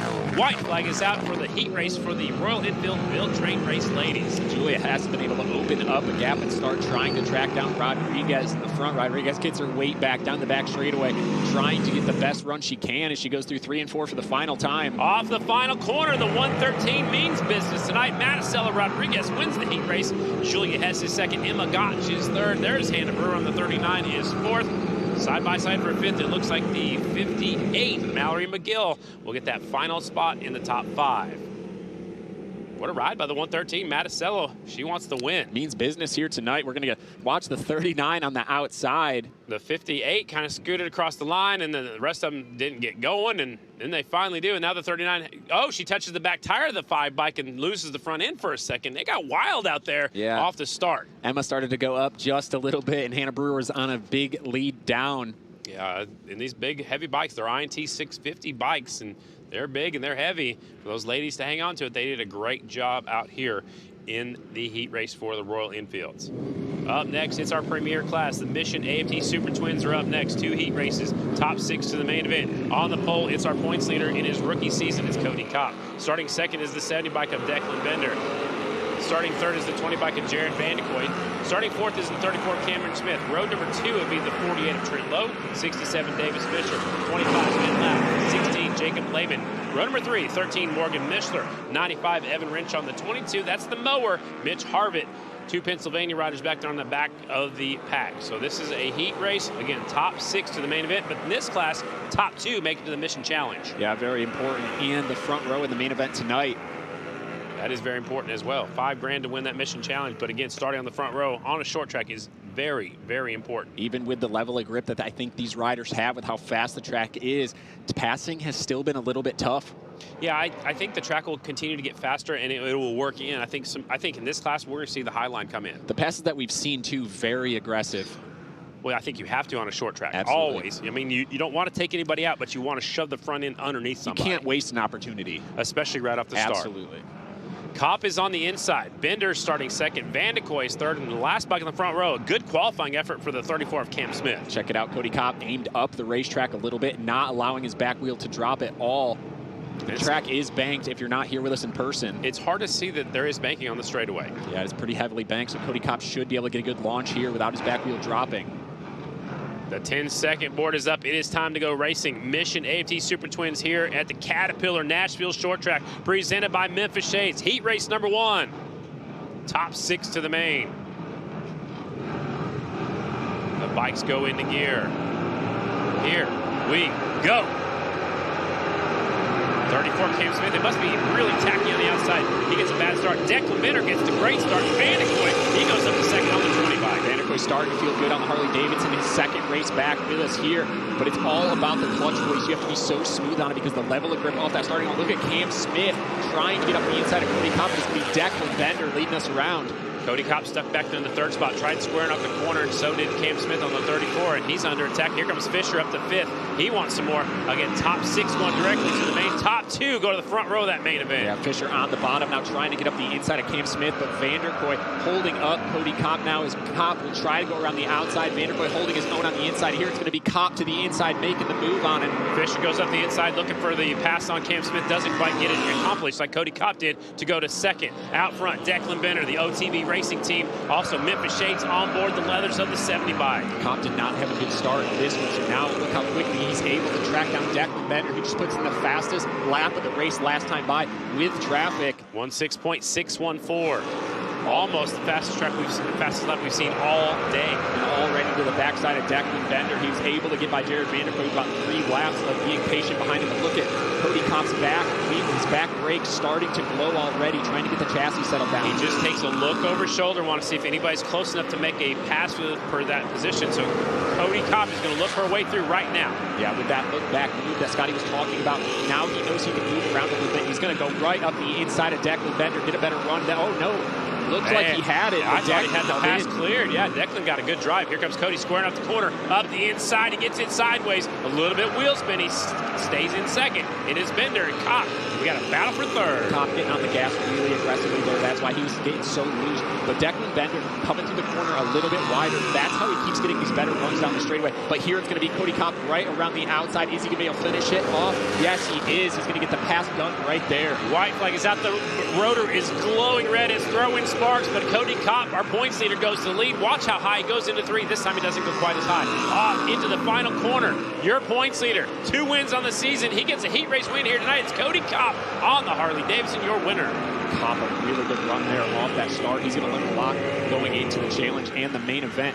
These riders got to really let the clutch out low. I think a lot of them are giving it too much gas and kind of just dropping the clutch, and that's why you see those wheelies. So let it out slow. Let it out very slow, and honestly, way less RPMs than normal. So let's watch. Cam Smith just lets the clutch out way too fast with way too much RPM. Thing goes up. He has to let off, and look at, he's dead last out of that front row going into the first corner. And the front wheel came up on the 12 bike. That's why he did not get a good start. He had to let off and put the front end back down. But a good solid heat race for the 70 bike of Declan Bender. But Cody Kopp just went around the outside, railed the high side, and makes the pass and would go on to win with that brake rotor glowing red and everything. But he still wins heat race number 1 for your Mission AFT Super Twins. Cody Kopp is with. And there is still so much heat coming off of this bike, Cody. We talked earlier, you said this is the raciest track we've been to all season long. Here under the lights, how is it? Yeah, it's a true racetrack. Man, probably career worst start on a twin, so that didn't help. But yeah, we've got a good bike tonight. I want to go out and stop the bleeding, so that's what we're going to do. Career worst start, just a 6th time out. We'll see what you can do tonight. Cody Kopp says he wants to stop the bleeding. Talk about Briar Bauman, who's won the last 3 races in a row. Up next, the final heat race of the evening. It's your Mission AFT Super Twins heat race number 2. On the poles, the 49, the California kid, Chad Coase. The 3, Briar Bauman, the 2-time champ and the winner of the last 3 races. 26, Aiden Rusevitz. 24, Hunter Bauer. Row 2, our defending champ, the number 1 bike, Dallas Daniels. 92, Brandon Price. 79, Dalton Gauthier. The 14 is Logan McGrain. On that 3rd row, the 11 is Daniel Poole. 57, Ian Wolf. And the 27, it's red, Wyatt Vaughn. Final heat race of the night. Chad Coase trying to pick up where he left off, getting 2nd place at the last round at Throttle Fest, qualifying 2nd here today. Says he's so comfortable now on his new Yamaha. Chad Coase looks really strong. Hunter Bauer off his first ever top 5 over there on the right side of the front row. 10-second board is up. Daniels pulls the tear off. They're going to put the lenses down, and it's time to go to work. Final heat race here in Tennessee. She'll walk off the racetrack. The bikes go into gear.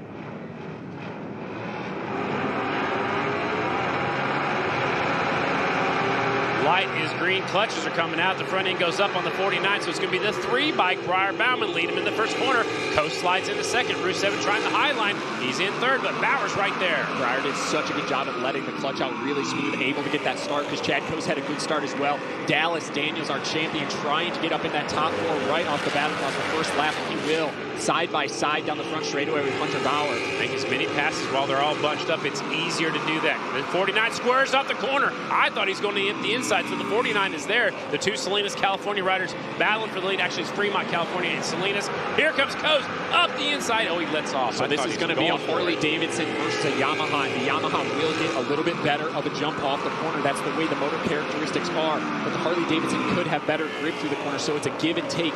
Bruce Evans is right there in the 26. Bowers in fourth. Our defending champ stuck back there in fifth on the one body. He was battling a little bit early on with Dalton, O'Day, and Hunter Bauer through sevens. They were 4 wide at one point. What can Chad Coase do to get to the lead? I think right now he's just kind of searching around for lines. That's the one thing good. He's got Breyer Bauman. He can search at different lines. The only way he knows if they're good or not is feel, which, yes, it works, but it is tougher. Where Chad Coase, he has a visual point of contact to see what, am I catching up or am I losing ground? Super.com, Rick Ware Racing rider is out front. Chad Coase on the pro roofing, sitting in second, number 49. Here's Bruce Evans still hanging on that third spot. Here comes Hunter Bauer on the 24. I don't think there's anything wrong with Chad sitting in second right now. If he's able to make it into that mission challenge, that's great. But he's behind the guy that's won the last 3 races in a row. He's got the most confidence, and he's the fastest guy in American flat track right now. Off of turn before, still Breyer Bauman out in front. Chad Coase is right there in hot pursuit. As they go off into turn 1, the battle for third and fourth is getting heated up, and Daniels drops to the bottom, and he's looking for third. He was looking for a 2-for-1. Chad Coase applying the pressure for the lead. Here's the battle for third. Bruce Evans, Bauer, and Daniels. Coase just puts in the fastest lap of the race right there. Up the inside almost to Breyer Bauman as we go across 1 lap to go in this one. Will Breyer be able to hold it on? Chad tries to get a run down the backstretch. Not going to be able to look up the inside. Will he have anything through 3 and 4? Last lap, last corner, last heat race of the day. Up the inside comes a 49. He sneaks on by. Chad Coase wins the last heat race. He set it up perfectly. Came in just a little bit wider and was able to get a good enough run to kind of block Breyer Bauman up the racetrack a little bit. I don't think Breyer was ready and expecting for that. I don't think he had You any can see idea he kind of jumped there. up just a little bit. And Chad going to the line. A heat race win, so important for it. Let's look back at it. So Chad just sent it off into turn 3, went in high, and he's going to do like a sprint car move, kind of square it off a high-low. And here he comes. He turns it down up the inside. What a pass. Look at, he aimed right up just a little bit, was able to get it turned enough, just was able to not block Breyer Bauman, but get him just moved up the racetrack enough to be able to take the win. Man, what a race that was. He said 49 taking the win. He's feeling froggy. He said as soon as he's comfortable, he's fast, Scotty. And he must be really comfortable. Chad Coase is down there with Jamie. Well, it took the early part of the season for you to get comfortable, but that patience that you and the whole team had, how much does it help you in situations like you had tonight? Yeah, it's great. Like I said earlier, it took us a little bit to get here, but I love feeling comfortable. It's a fun place to be, and when I'm like that, we're dangerous. So let's go back and take some notes and study from there, and I think we got something. All right, good luck. Thank you. Thank you to my team, and it's going to be fun. He wasn't done talking yet. He's having some fun out there tonight, When Colby. you get up there, you want to keep talking, Scotty. Absolutely. Up next, it's time for our first main event of the evening. This is the AFT Pro Sport 450 class. They raced their way in by racing yesterday at the Corey Texter Mission Showcase, and now they've made it into a race here tonight. It is your AFT Pro Sport 450. Your heat race winner is the 7 of Sam Drain. He's from Australia. Starting second, 99, Brody Hanson from Florida. 58 is Dylan Durrell from South Carolina. 88, Adam Costonwood from Hellertown, Pennsylvania. Row 2, 313, Bay Nance. 84, Braxton Reagan. 27 is Camlin Durrell. 26 is Cody Mishi. The final row, 65, Rhett Larson. 277, Monty Pedre. 214, Brianna McHugh. And the 17D is Dylan Barris. Get them all lined up. This is a main event right here. 12 of our best amateurs.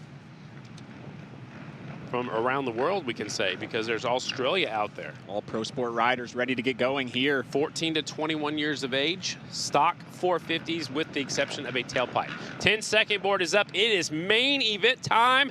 AFT Pro Sport 450s. Drain, Hanson, Durrell, and Wood on that front row.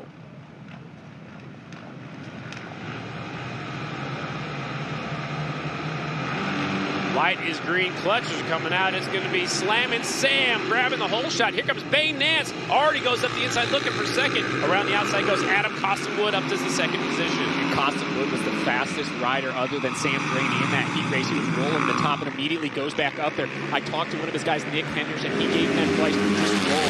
He was line as much as he can. And I think that's the best way to try to combat Sam Drain. How about the 3-1-3 from that second row? Bounced off the walls, both walls in the heat race. He's going up the inside looking for second place. The 3-1-3 is on the move. He gets it crossed up, though. All of these riders trying to figure out the racetrack. But Costinwood, I like what he's doing riding higher. He's able to carry more momentum. Sam Drain riding about as low as you can. But Costinwood, when you're riding that high, you have to be flawless. You cannot make any mistakes. And you have to leave it on longer going into corners, and you have to get on it earlier going that high. Look at how good he's just being able to roll the throttle on. He's about to go by Sam Drain here in a second. What's going to happen, though? Sam Drain's going to adjust lines or block it. But Costinwood already got that back brake glowing on these 450s. You have to be very careful with that.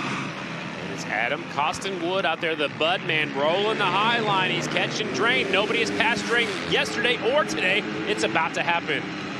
I think he's going to square him up. Here it is. He's going to get him down the back straightaway. Costinwood. No, he's not able to finish, but look how defensive Sam Drain cuts him off going into turn 3 there. Sam Drain's going to drift up the racetrack. The thing now, Sam Drain knows he has someone right there. He has not had to battle with anyone. No, not at all. He's had commanding leads every time out, yesterday and today. Adam Costinwood, the Bud man, is right there in second. He's got to go back to work. Did he show his cards too soon?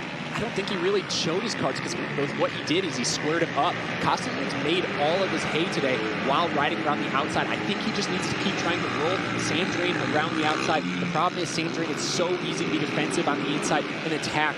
Here comes Drain, goes to the bottom. Oh, Costinwood caught his foot going into 3. He's still railing around the outside. He's got the momentum. He's going to look up the inside. No, he gets back in line. The thing is, all these motorcycles are about the same speed since they're all stock. So it's very fair for these riders. You just have to ride them as hard as you can.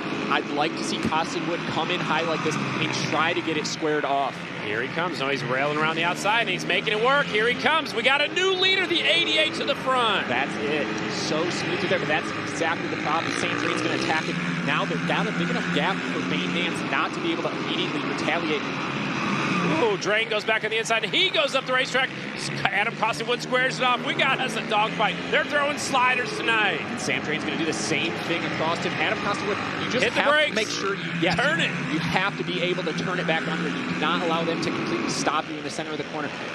Costinwood really needed to get back by him there. He sure did, but this one is not over yet. Here they come to 2 laps to go. It is the 7, Slammin' Sam Drain, the 88, Adam Costinwood. We got a dog fight for the lead in this one. Drain's doing a bit better job being defensive while he's in the lead, where when Costinwood was there, he left the door open enough where Sam Drain always was able to take that shot up the inside as we got the white flag this time by. Adam Costinwood looking for a win. Drain's looking for another win. Here comes the 88, squares off the inside. It's 2 of the powerhouse teams in the singles class. Estenson Yamaha, Turner Honda, the last lap, last corner. The Australian will lead it off the final corner. The 88 rails the outside. Here they come. Costinwood had to get off the gas, and Drain wins this one. That was a great race out of those Pro Sport riders. Drain's 3rd win of the season. Adam Costin won in Chico, so it would have been his 2nd, but it's Drain's 3rd win here at Nashville. It is Drain, your winner. Wood is 2nd. Here is showing these sliders here. It's going to be Sam Drain. Just immediately attacks back up the inside. Always made sure that he never allowed Adam Costinwood to lead more than a straightaway. See right here, Adam Costinwood was able to slow down just enough to try to get it turned back under. Costinwood, last lap, last corner, trying to go around the outside of him. Sam Drain drifts up just enough, doesn't allow Costinwood to make the run, and that is all it took. Sam Drain's going to pick up the win here. Man, what a good race. That's just a little preview of what we're going to see here in a little bit. So awesome for these younger riders to be able to race that hard and that confidently. Well, on a track that is as fast as it is right now as well. So middle 16s, they're just as fast as the AFT singles riders. That is amazing. So this is the next group of AFT singles riders. When are these riders going to move up? You have to be 16 to go pro, so that's what some of these riders are just waiting on that. Man, this track's really shaping up, Scotty. Yeah, it's going to be fast. It is so fast so far as we're just getting warmed up out here. That was your AFT Pro Sport 450 main event. The Australian rider taking the win. The helmet's coming off. Adam Costinwood 2nd. The 58, Dylan Durrell, got by Bane Nance to get that final spot on the podium. He's taking his helmet off. There he goes. He can hear you. Here comes the hat. Here he comes. There's another hat going on. And the winner is making his way down to Jamie. For Sam Drain, that was an absolute battle out there between you two up front. At what point did you realize that you were really going to have to push harder, and at what point did you have the confidence to do that? I was trying the bottom and it wasn't working. I saw Budman right around the top, and I had to kind of park him because I knew he had a lot of momentum at the top, and then I tried going to the top, but that was a good race. I can't thank my team enough, and yeah, it's been a great weekend to be back on flat track, and yeah, I can't thank my team enough. And Joe Kopp thought I was riding dirty earlier, but that felt pretty clean to me, and I'm glad to be on the top spot. Third time this season, congratulations. Yeah, what a ride right there. Slamming Sam Drain, taking the win on the 7 bike. Second was the 88 of Adam Costin Wood. And third, Dylan Durrell got up there, got by Bain Nance to get that third spot. Bain will end up fourth, and fifth is the 99. The Flying Flea, Brody Hansen, who started on that front row, will have to settle for fifth here tonight in that one. That was your AFT Pro Sport 450 class. So we have more racing action coming up in just a second, man. We're picking them up, we're putting them down, Colby. Up next, it looks like the Kicker AFT Singles last chance qualifier already. So it is time to go or go home. It's always a good sign when I've got my voice getting a little bit scratchy at this time of night, because that means we had some good racing. We're getting excited already. So up next is your Kicker AFT Singles last chance qualifier. Right after that, it's your Mission Super Twins last chance qualifier in the Royal Enfield Build Train Race program. That's the next 3 events. And then we'll start getting ready for the Mission Challenge as well. So there's a lot of great racing here tonight. Don't forget, get your event souvenir t-shirt, because there's only one first ever race, and it's happening here tonight, the Caterpillar Nashville Short Track, presented by Memphis Shades here at Tennessee National Raceway, Hohenwald, Tennessee, just outside of Nashville. So be sure and get your event t-shirt before you leave here tonight. That's a cool trophy. Guitar on the bottom, guitar pick on the top. Man. That's a really cool trophy. You should have raced. I wouldn't have got one anyways. You're too old to be in this class, old man. They would smoke me. These kids are so fast. They are fast. Their lap times were within a 10th of the AFT Singles. They are ripping right now. So it's going to be interesting to see how many of those riders make the move at the end of the season, or maybe even now if they're 16. We saw Jet Katarzi run some of the first early races in that class and moved up to the singles class. Yeah, and it was a good decision. But I see out there we've got Steve Moorhead, one of our track guys, laying down some white stripes. You don't have to stay above them. It's just a suggestion. You don't have to stay, you don't have to go below them. You can go on. Typically, yeah. When you get a suggestion, Scotty, it's the right thing to do. And sometimes, we saw it. You know how racers are. We saw at Budds Creek that the suggestion ended up. A few riders going down, unfortunately, going too low. So this is good. This gives them a visual marker to know, hey, you do not want to go below this. So this next class, or this next race, Colby, has 15 riders. Only 4 of them get to keep racing. The rest of them become spectators. It's a gut-wrenching feeling going into this. I never liked it, especially if I was lined up first. It doesn't matter. It doesn't matter where you're starting. First, I'd be so much pressure. You're coming in the pole. You're expected to do good in it. It's so, like, starting in 15th, I'd feel less pressure because you're not expected. Nothing to lose. You exactly. Can send it. Starting in those top 4 spots, and if you're a week in, week out main event guy in the singles class, so much pressure for these guys. Here is your starting line at Kicker AFT Singles last chance qualifier. On the pole is the 41 of Ryder Reese. Starting second is the 117 Jet Katarzi. Starting third on his birthday today, the 66 of Logan Eisenhardt. 252, Dylan Cunningham. Row 2, 227, James R. Nyes. 132, he's also having a birthday. Today is his 30th birthday. That's the 132 of Bronson Pierce. 43 is Jacob Vandekoy. The 56 is Jordan Jean. Row 3, 277, Aiden Savage. 42 is McLean Drucker. 89, Trevor Martin. 122 is Johnny Conaby. And at the tail of the field on the 4th row, the 93 is Caleb Martin. The 225, Tyler Cunningham. And the 210 of Jackson Sangles. So a lot of fast guys out here. 2 of them celebrating their birthday are in this one. Did you know there's 2 birthdays in this one? I didn't know Were you that. listening to me? I was listening the whole time. Yeah, 30th birthday there for Bronson Pierce. And Logan Eisenhardt, he didn't tell me how old he was, but he's got to be about 18 or maybe 19. He's been on Twin last year, so maybe even 20. He's at least 18. He's getting up there. Yeah, you had to be 18 last year. I was watching the other camera. I know you're not supposed to. They're passing a baby around in the grandstands. Oh, you're getting excited because you're going to have a baby in October? October, yeah. Little checkered flag babies getting passed all around in the grandstands. We have a great crowd here tonight. It is packed. And also, when you pay to come in the crowd today, you get to go in the pits for free. Get to hang out with you and me. If they can find us. I left you to talk for a while. I did talk for like 30 minutes without you. I was talking to all kinds of people. Did you sign autographs? It's so cool. Did you sign autographs? No, but a lot of cool fans here tonight. Like, never been to a flat track race before. I was answering questions, and that's very cool to see. It's very fun. Always fun to teach people about flat track. We're going to be on Fox next weekend, hoping to get some new eyeballs on our sport. I think that's going to be a great combination. So when that track's ready to go, they're giving I think they're waiting about 1 more minute before they send them out. 15 bikes, only 4 to the main event. This is probably the hardest race of the evening. Absolutely. It's just the level of intensity these riders are going to be at. We've seen a couple of those big moves where someone dives up the inside. That's what we're going to be seeing constantly throughout this one. You want to get the whole shot. The whole shot here is more important than any other time in the heat race, main event. This is the guys need to get it done, because if you're not in the top 4, if you're in that 4th on the bubble is what we like to call it, you're in the danger zone. You are. You don't want to be in 5th. You don't want to be in 4th either, because you'll have people on your back tire trying to get that final spot. So 15 riders, 4 spots up for grabs. The bikes are rolling up onto the racetrack right now.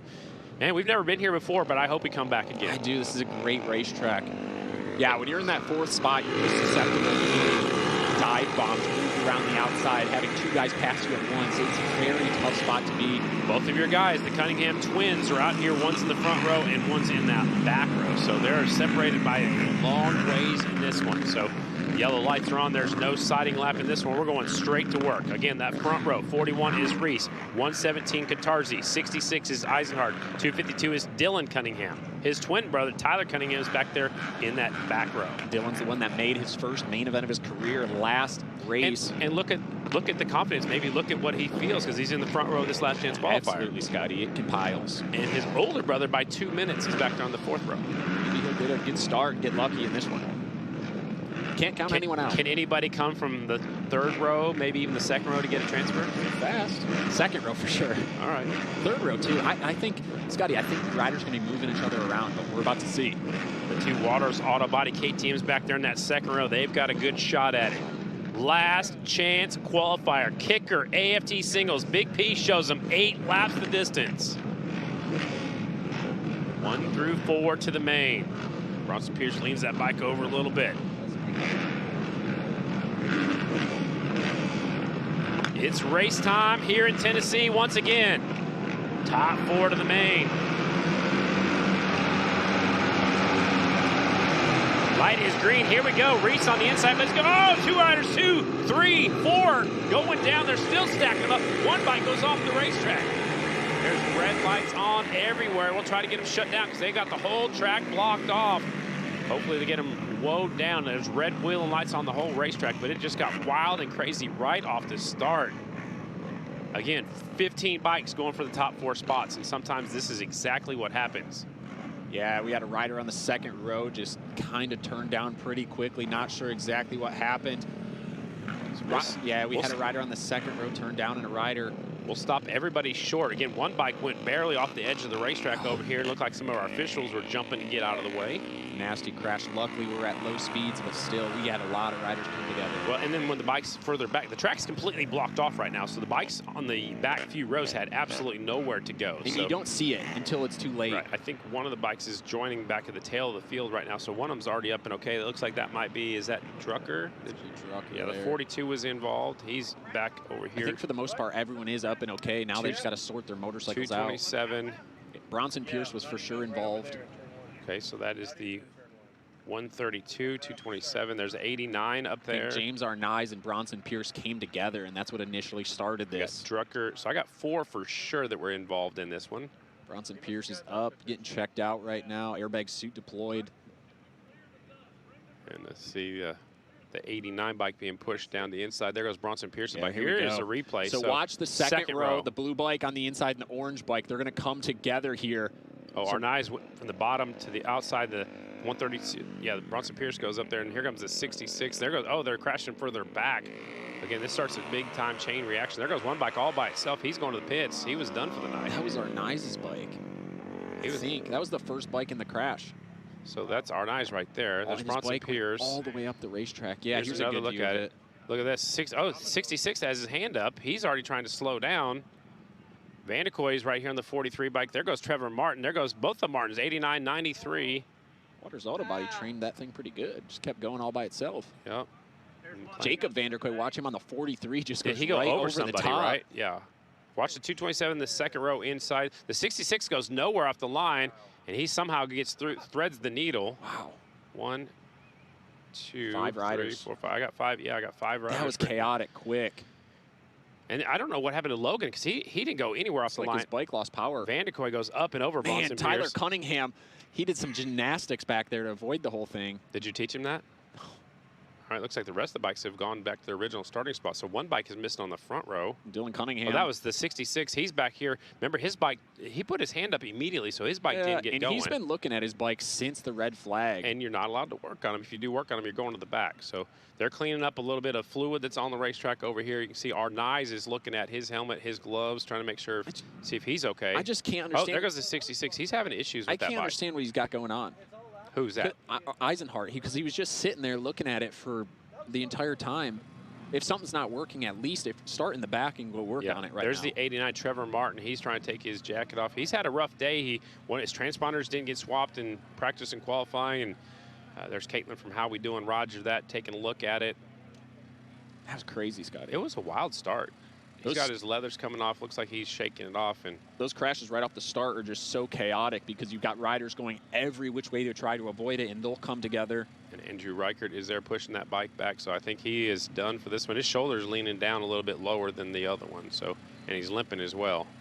So 89 is not going to make the restart because that bike's already off the racetrack. Is that Robbie Bobby out there at the broom?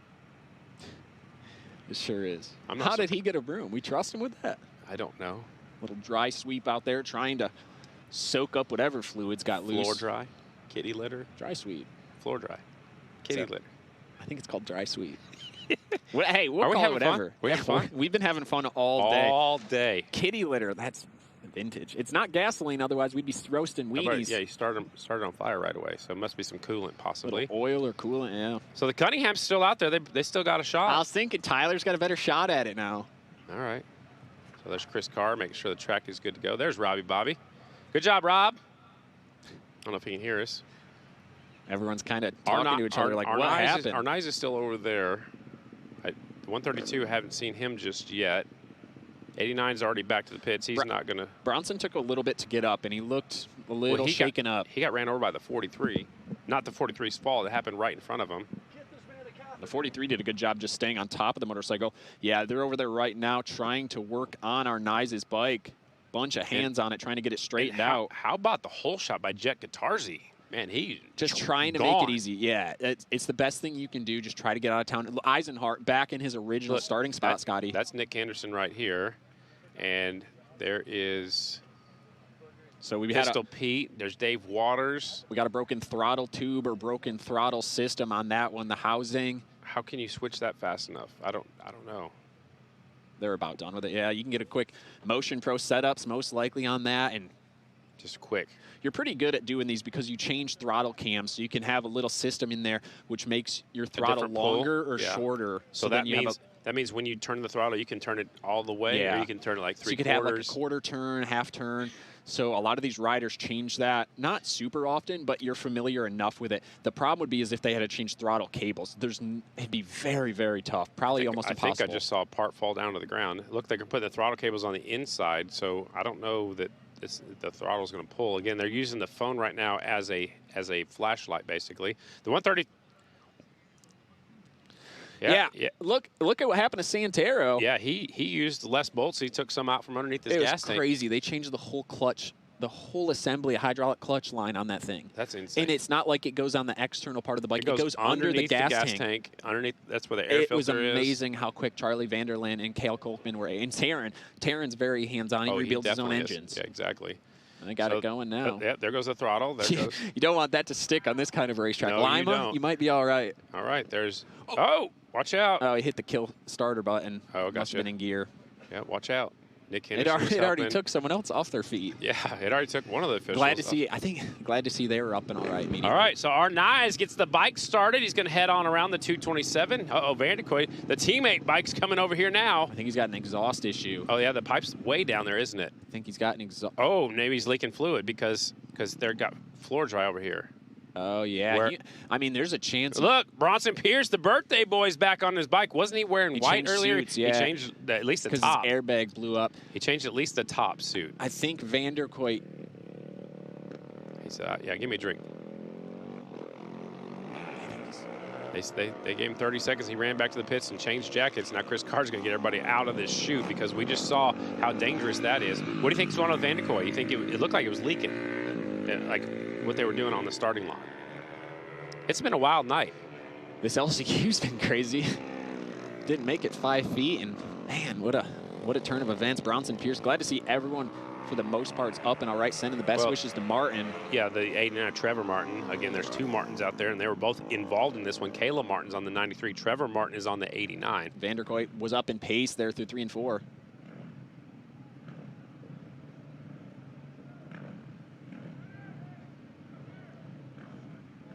Okay, so we just got a report from competition that Vanderkooi's bike would not start, so he's made it up there.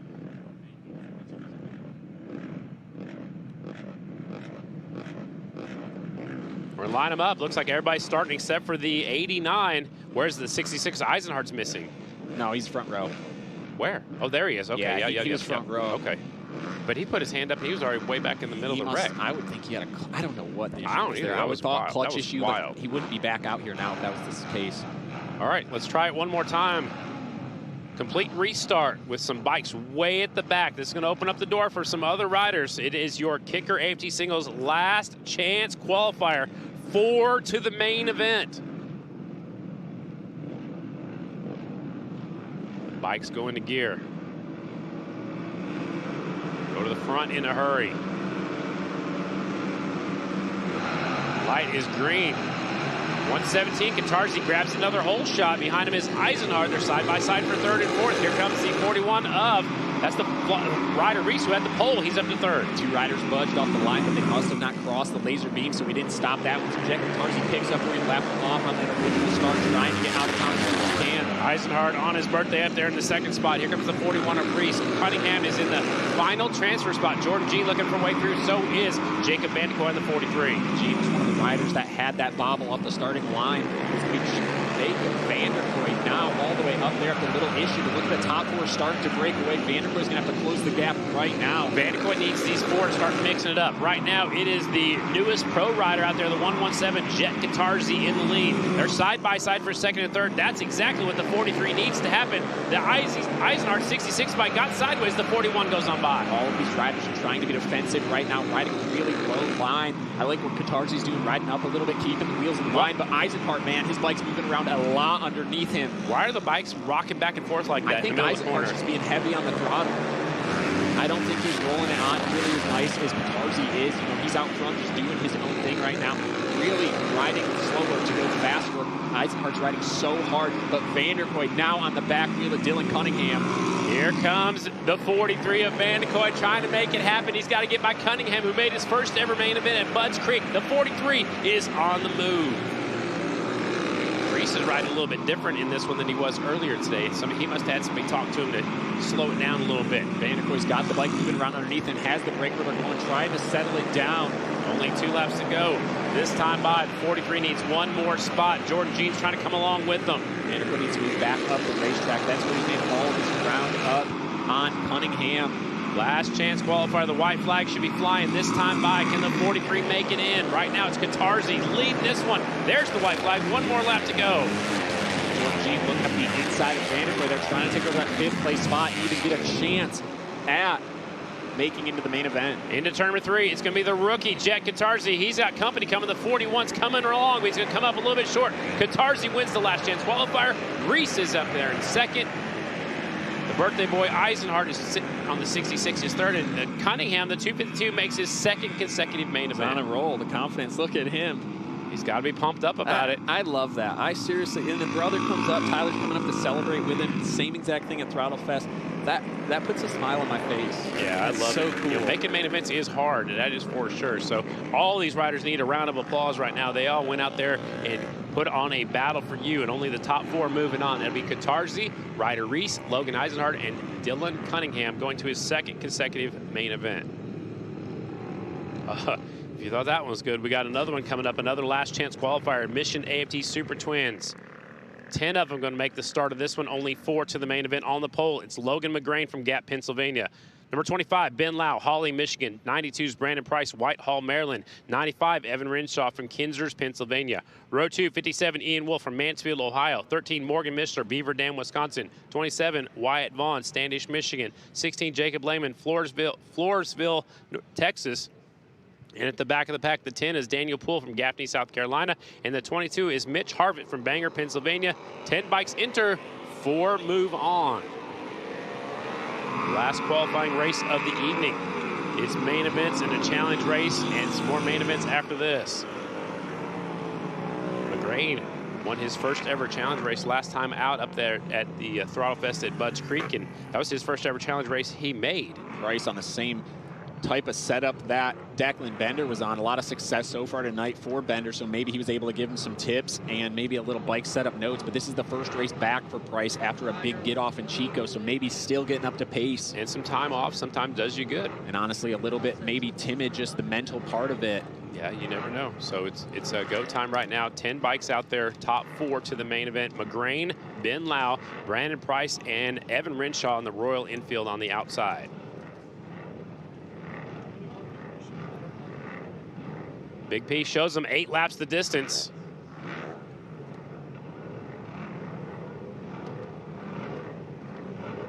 Last chance qualifier, Mission AFT Super Twins. Everybody wants to make the main event. The bikes go into gear. The clutches are in. Watching for the green light.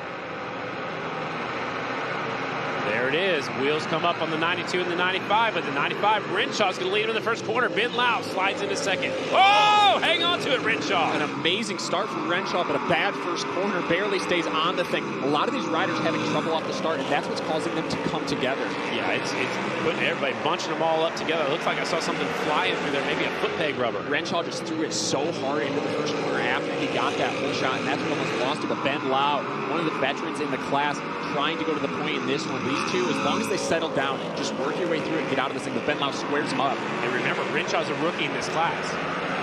95 continues to lead. Evan Renshaw on the Royal Enfield. Ben Lau is right there on the KTM number 25, looking for a way through. They're side by side for 3rd and 4th. It is Lehman and Price. That's the final 2 transfer spots. McGrain, 1 spot out on 57, or the 14. Jacob Lehman having a really good first couple laps. He started in that 8th starting spot, last pick on the 2nd row, already up into a transfer. Renshaw takes just a little bit of a look over. These top 2 can just kind of ride their way through it now as they have a bunch of breathing room back there. But it's going to be Lehman and Price under pressure. Ian Wolf has not made a main event yet. He's sitting there in 5th, 1 spot out on that Honda. Top 4 to the main event. Here comes Ian Wolf on his Honda. He can see the 16. He'll put on a charge right now. The Honda Hornet. I was talking to him yesterday. I said, Ian, what if you can get a top 10? We'll do something. He said, I haven't even made the main yet. Not on this bike. He's looking for a way through. Oh, he really had to blow it down. That cost him a lot of time. The 57 trying to get by him. He's bringing with him the 13 of Morgan Mishler on that Aprilia. Yeah, and Ian Wolf did not allow the 13 of Morgan Mishler to go around the outside of him. Morgan, one of the best clay short track riders. He's done so good. He's won races before on the single on this type of racetrack. Especially railing around the outside like he did last weekend at the Dairyland Classic. I think Ian Wolf, if he can move up just a little bit, get a good run down the straightaway, probably have the chance to get by Lehman, but he can't waste it like he did the 1 lap and just slide up into there. You need to get the pass done as we get 1 lap to go. Last lap to see who gets that final transfer spot. It's Evan Renshaw down the back straightaway. Ben Lau in 2nd on the 25. In the final corner, who's going to get the final transfer spot? Here they come. Off of 4. It's going to be Renshaw taking the win. Ben Lau is 2nd. Price on the 92 is 3rd. Here they come, almost stacking them up for 4th, 5th, and 6th. It looks like Lehman hangs on to it on the 16. Barely by a wheel. Mishler gets by the 14. Actually, Logan McGrain went down several laps, so Mishler gets up there and gets that 6th spot. Wow. It's crazy. His bike compressed so hard, the back wheel came off the ground. He did a flying W and up. Yeah, that was wild. what a great save by the 95, and then goes off to win that last chance qualifier. I'd like to get another look at that. That was crazy. That was nuts. Up next, it's your Royal Enfield Build, Train, Race main event. This next one's going to be 10 laps, and it's going to be good because these three ladies have been duking it out all night long in the top 3 spots of the Royal Enfields. And this championship's coming down to the line now, Scotty, with only 1 round left. And that's 12 points separates the difference from first to second. That will be July the 11th when we go back to Williams Grove that we're supposed to be at a few weeks ago. And that is Emma Gotch so far with a perfect season. She's in jeopardy of losing that. She just turned 21 this week, too. Did you hear that? I did not. Julia Hess just 12 points down from her, and Maticela Rodriguez sitting there in third. But Maticela Rodriguez had a perfect day so far, been able to get the whole shot like we've seen her do many times. Earlier this year, she wasn't quite on as much as we saw her last year-wise as far as whole shots, but she's got it figured out tonight. She's had a lot of confidence and led every lap so far. Probably your last chance to get your raffle tickets for that brand new helmet that's the Nakagami 4 helmet. Did you get your raffle tickets? I did. All right. Always. It's me and you. I hope a few more. Now, they've given out $90,000 this year to riders that have been injured. And it's for flat track riders, pro flat track riders, amateur flat track riders, vintage flat track riders, and now they're also helping in Moto America. Exactly. There's so many riders. And you actually had some help from Back on Track. Unfortunately, more times than I would like to admit, but they're always there whenever you need it. I'm a big-time supporter. Should we get in the starting lineup of this one? Let's do it. On the pole, it's the 113 and Maticela Rodriguez. She's from Lacey, Washington. Starting second is the 13, Julia Hess from Monterey, California. Starting third is the 5, Emma Gotch from Sioux Falls, South Dakota. And starting fourth is the 39, Hannah Brewer from North Carolina. Row number 2, 58, Mallory McGill from Missoula, Montana. 23, Kristen Rodriguez, just graduated high school. She's from Stratford, California. 19, Sammy Weiss from Coopersburg, Pennsylvania. 555, Giovannina Shipman from Maybrook, New York. Row number 3, the 72, Brooke Lozano from Hollister, California, and the 17, Morgan Reinhold from Bethalto, Illinois. I believe that's how you say that. Bethalto. I don't know if I've ever heard of that before. Bethalto. Where's it at? I don't know. Is it down by? You live in Illinois. I know, it's somewhere. It's somewhere over there. I don't know where it is. This is our main event for the Royal Enfield Build, Train, Race Ladies, 10 laps. Morgan Reinhold wasn't able to race in that heat race, had some sort of an issue. Hopefully we're able to get her out here for the main event. If not, it's a long ways back home. Again, these are all on Royal Enfield INT 650s. There's the 39 of Hannah Brewer. She's on the outside, hoping to get a better start than she did in her heat race. There's your 5 bike. That is Emma Gotch from Sioux Falls, South Dakota. She's undefeated so far this season. And the 13 up next, Julia Hess from Monterey, California. We'll start second from the inside. And your pole setter, the 113, Maticela Rodriguez from Lacey, Washington, looking for her first win of the season. And she is laser focused. Look at her eyes. That's what's getting her the whole shots here. This is our first main event of the night. Or actually, it's our second. We saw the 450 Pro Sports just a moment ago. It's our second main event of the evening. It's Morgan Reinhold again with again another having issue. issues with that 17 bike. Steve Moorhead reaches down, tries to put that bike into neutral. It looked like maybe she's having clutch issues because she's it's really hard because line. she's a shorter rider and it's really banked. She's shaking her head. She is not comfortable right now. Hopefully she can get off the line and get going. And when you're racing, it kind of calms the nerves a little bit. Yeah, once the light goes green, you'll forget about what's going on now. She just needs to get off the starting line. All right, let's do it. 10-lap main event, Royal Enfield Build, Train, Race Ladies. The 10-second board is up. It is time to go to work. Rodriguez, Hess, Gotch, and Brewer on that front row. Watch the start.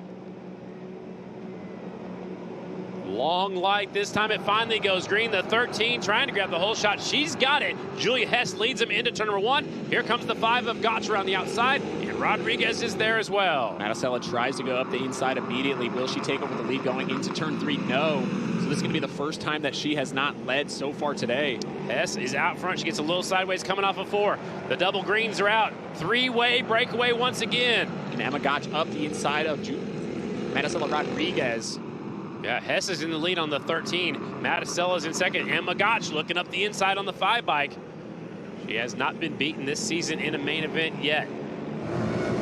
Look at this three-way battle. They're going side by side into one. The 13 leaves it on a little bit longer. 113 goes. They both go up the racetrack. The 5 wasn't close enough to capitalize. She squares it up. I think Emma Gotch might have got Maricela Rodriguez to kick it into gear there, trying to get by her. So now Rodriguez rolling the outside, gonna try to go right around the outside of Julia Hess. Nice she will pass.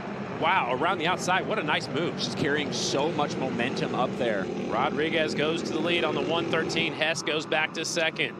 Laser focus out of her eyes. That is such a cool shot down the back straightaway with the clear shield. You can see just as focused as we saw her right before the starting line went green. Gotch is trying to get by and take over that second position. Again, they're racing for a championship as well. Here they come into one. They're side by side for second and third. Emma Gotch now moves to second. She will set her sights on the leader. The 113, Maricela Rodriguez is out front. Now Gotch has clear traffic or clear racetrack just ahead of her. Rodriguez just put in a 17-second lap time. That is so fast.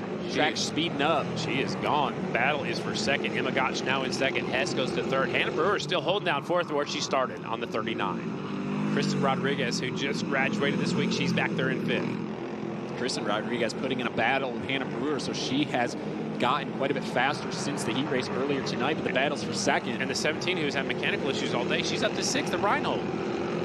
This is the battle for second. Emma Gotch is on the 5. The 13 is Julia Hess. They're all chasing the 113. She's looking for her first win of the season.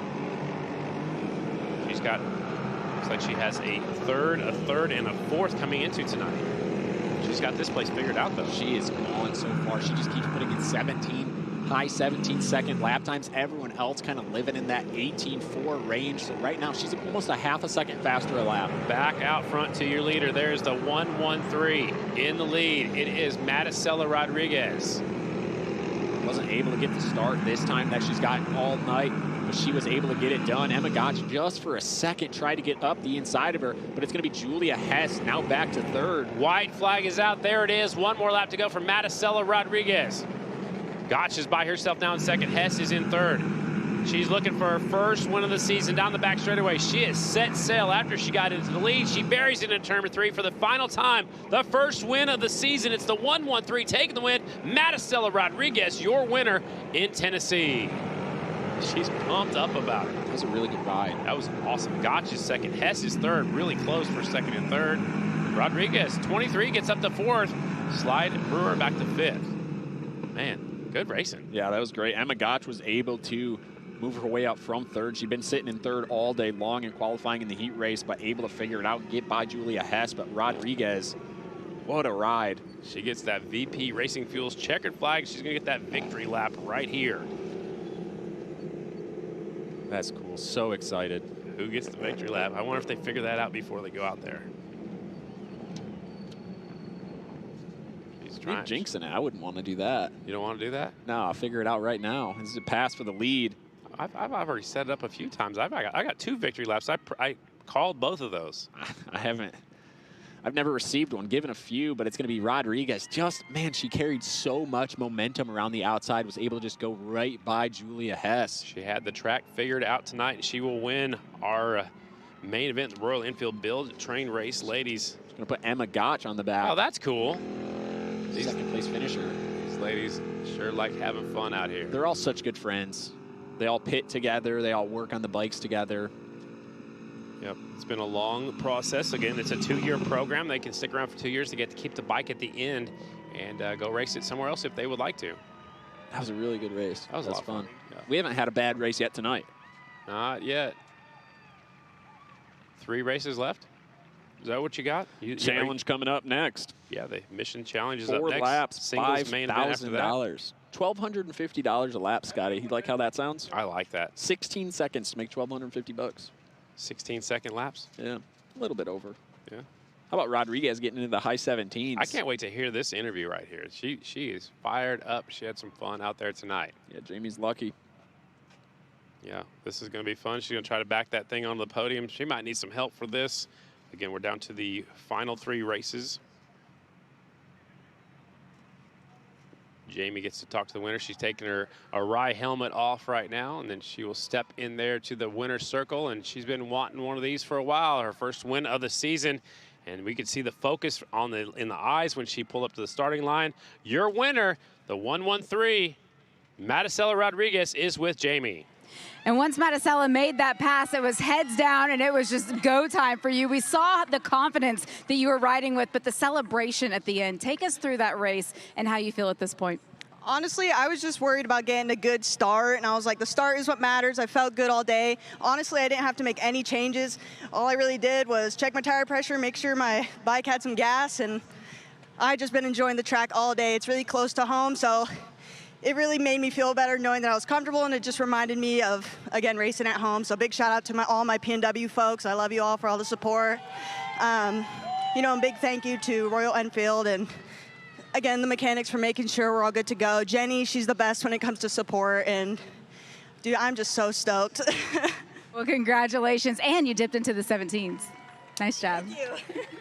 Great ride out there. Matisella Rodriguez, your winner. Emma Gotch on the 5 was second. Julia Hess is third. Kristen Rodriguez, the brand new high school graduate, is fourth. And Hannah Brewer rounds out your top 5. Colby, we got 3 to go. 3 good ones Look to at go. this. I love this. Is my favorite part. They're all giving hugs to each other. They race each other hard, but they're still good friends. There comes the trophies, just like the 450 Pro Sport class. This one's a red, though. A little bit different, huh? Yeah, a little different, All little color. You could have maybe got third in that one. No. I'm just giving you a hard time. No. There's the smiles. That's cool. She is so excited. The first ever Caterpillar Nashville short track presented by Memphis Shades. Royal Enfield Build Train Race main event. It's a bullfrog she's got. Kicker bullfrog. You got one of those? I do. Finally. I've been using it. Yeah. Look at that. Holding up the trophies. Celebrating. That's a true smile right there. Oh, yeah. They had fun. And I really thought Julia had something figured out today, but she faded back to the 3rd position. But still another podium. Those top 3 definitely were the class of the field today. All day. All day. Every time I'd like to give a shout out to Kristen Rodriguez, though, coming from the back a little bit to be able to best Hannah Brewer there and get just outside of that top 3. Yep, they're doing the hat dance just like we do in the other classes. That's fun, right? You used to do that when you won. Yeah, I missed that. Look at this beautiful track. Used to throw them up in the stands. Yeah? Did you ever sign in and give them away, or did you just always threw them most of the time. Over the fence? Mm-hmm. Again, packed grandstands out here. If you have a grandstand ticket, you can go back into the pit area and meet your favorite rider. After the races, you probably have more time to talk to them, but during the races, they're pretty much focused. But it's an extra feature. First time ever here at this track. This is the Tennessee National Raceway, Hohenwald, Tennessee. Up next, Mission Challenge. Mission Too Fast, Too Tasty Challenge race. It'll be 4 laps, $5,000 to win. And then we have our 2 main events, Kicker AFT Singles and our Mission Super Twins. Yeah, just got just a little bit behind schedule there right off the bat, going through a few things. And we had some track prep, but I think it's worth it. Yeah, we really haven't needed to do much track prep. Yeah, no, after we got going, it's been perfect. I think it got a little dry during practice and qualifying, even after you said that R word a few times and almost, messed up the whole program, but we got it figured out. I wonder if they're going to do any track prep between now and the main events.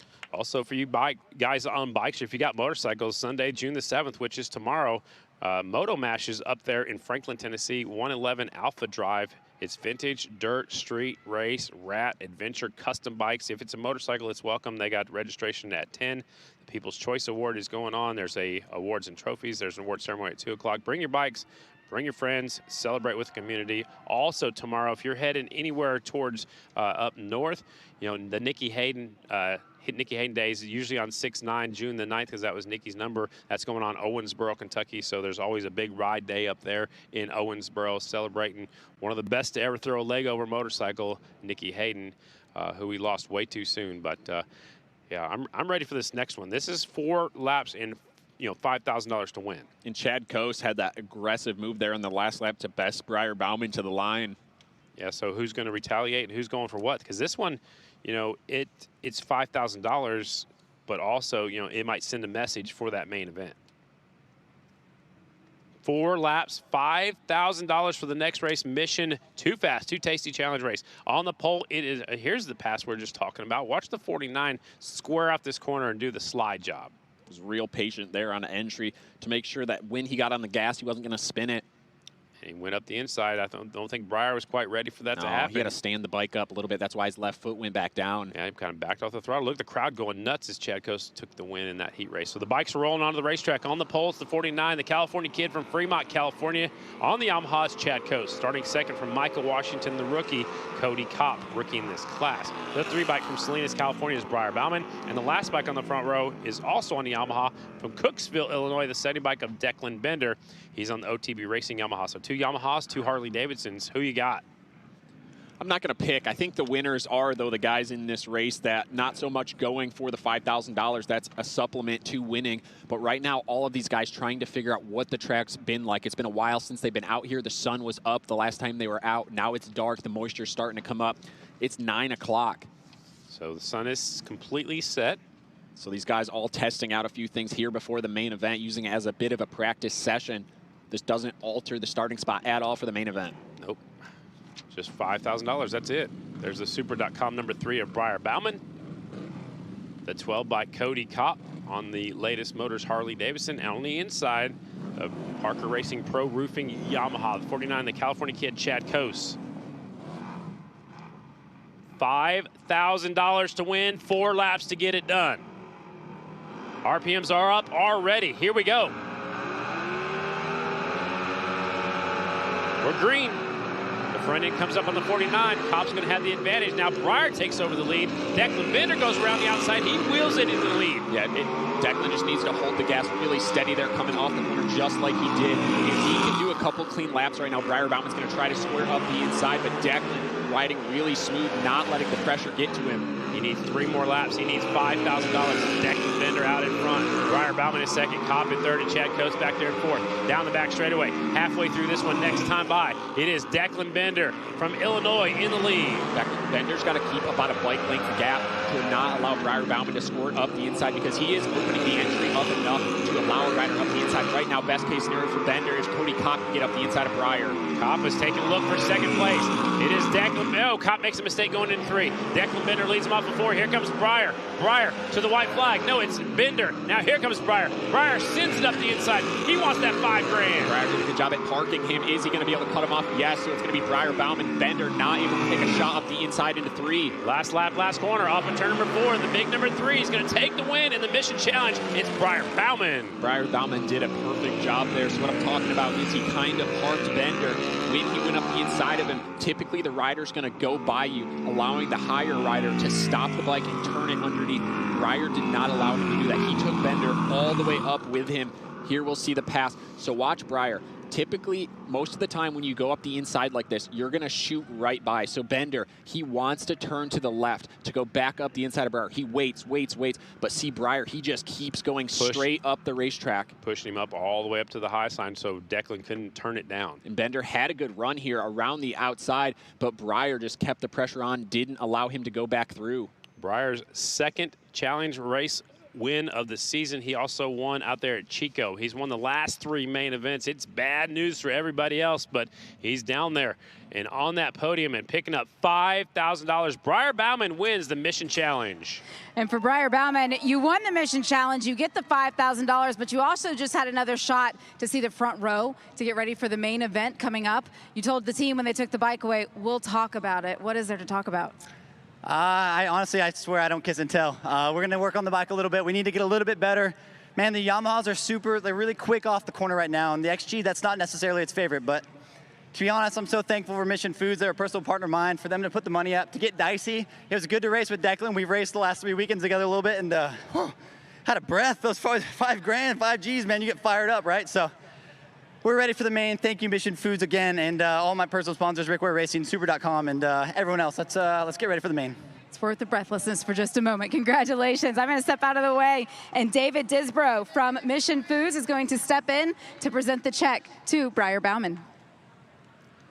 $5,000 buys a lot of diapers, Colby. Yeah, and I want to touch back on the point where he talked about the Yamaha getting off the corner. I mentioned that earlier in the day. That's the benefit the Yamaha has. So when Chad Coase and him were racing, Breyer might be able to roll through the corner a little bit faster, a little bit more in line. But as soon as Chad gets to the point where they're exiting the corner, the Yamaha just has more torque, able to spin the motor up quickly to get a better run down the straightaway. So the Harley-Davidsons, they really have to interrupt the Yamaha in the center of the corner, exactly what Breyer did to Bender there. So it will get exciting in that main event because we're going to have 16, possibly 17 people out there. We're going to have lap traffic, and they're going to have to deal with that. And, the blue flag, when that comes out, that means there's a race going on, and maybe you should hold your line and try not to impede the leaders coming through. The riders got a big talking to earlier today in opening ceremonies. Or no, riders meeting. Pits. Yeah, the riders meeting, excuse me. You already met everybody, so you didn't go. It was a very big point for them to not get in the way. Yeah, absolutely. So Breyer picking up the... Oh, all right. It's time to give away and get my new helmet. I mean, give away my new helmet. Get my new helmet. What am I talking about? So back on track is down there on the podium. Jamie, let's make somebody really, really happy. His name is Scottie. Well, have your numbers ready. If you are one of the generous folks out there in the grandstand tonight that purchased one of these hundreds of tickets that is inside of here, make sure you have your ticket out and ready. Rose is going to spin it. It's already been spun. Elena's going to draw it. All right, Elena, take it away. The lucky number is 914-928896. Let's do that one more time. One more time. 914-928896. I hear a round of applause. I see our winner out there in the grandstands. That beautiful Arai helmet is going home tonight. The winner can pick the helmet up at the Estenson pit, right behind the grandstand as soon as the races are over. And Ronnie Jones is going to say something real quick. Ronnie? I just want to remind you all, Wednesday the 10th on Facebook Live, we'll be doing an auction. We'll have 3 items on there. Go on to Facebook Live and look us up. Get online and buy one of those items. You'll see a helmet, some other things, Kenny Roberts memorabilia. Check it out. Pretty cool stuff. That's back on track. Thank you. Thank you, guys. Man, I only missed it by 70 numbers, Colby. Getting closer. Man, I got close that time. That helmet is bad to the bone. Again, that live auction going on Wednesday night, I'm going to be a part of that with Ronnie Jones, and it's been a lot of fun raising some money for that awesome charity that helps riders get back on track. You just do that right on Facebook? Yeah, we're doing on live Back on Track? on Facebook, on Back on Track's Facebook, yeah. So the last few, I've done it at Ronnie's house. I've been in Oklahoma City this week. I'm going to be up at Michelle's house in Wisconsin, so I'll be doing it remotely. Do you have a time on that? 6 p.m. Central Time. Okay. So 7 Eastern. Are you setting your reminder right now? Well, I'm trying to get some awareness out there, but I don't know if I want to because maybe I want to get, I guess I want the high bid because I want to go to the riders, but the items are pretty cool. All right, it is pretty cool. Yep, we're trying to get ready. We're just a few moments away from riding out for the Kicker AFT Singles main event. That's coming up here in just a few moments. Hope everybody's having a great time at the Caterpillar Nashville Short Track presented by Memphis Shades. Big shout out to Caterpillar. Those folks have been amazing to work with here, as well as Memphis Shades, making sure we could come out here for the first time ever to Tennessee National Raceway.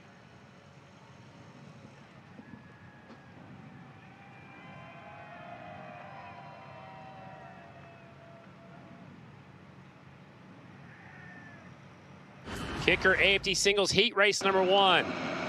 Drain got a pretty good shot, but it's the rookie, the 113 Jack Brooks, who led the first, going in the first turn. And it's not going to be long before Cage Tadman, the winner from Throttle Fest, takes over the lead, coming off of turn 4 from Jack Brooks here going into turn 1. Tadman would go on to check out from there. And here comes Drain, who got stuck in the traffic. Here's the pass for second to move him up to that runner-up spot on that Yamaha. He would make his way up there, and Braden Fanders comes along with, but here is Tadman winning heat race number 1.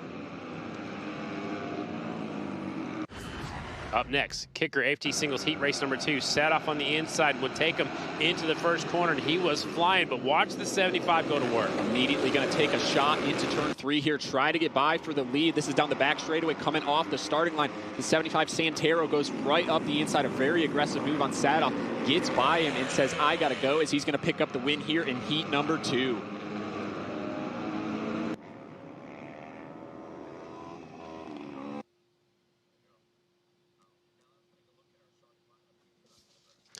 Time to take a look at our starting lineup for the Kicker AFT Singles here in Tennessee. On the pole, the 75 Terrence Santero, 28 Cage Tadman, 88 Chase Setoff, our champ, number 1 Tom Drain, and points leader, row 2 Walker Porter's on the 10, Braden Fanders at 83, Evan Keller, it's good to see him back going strong on the 31, and Jack Brooks, the rookie, rounding out your second row.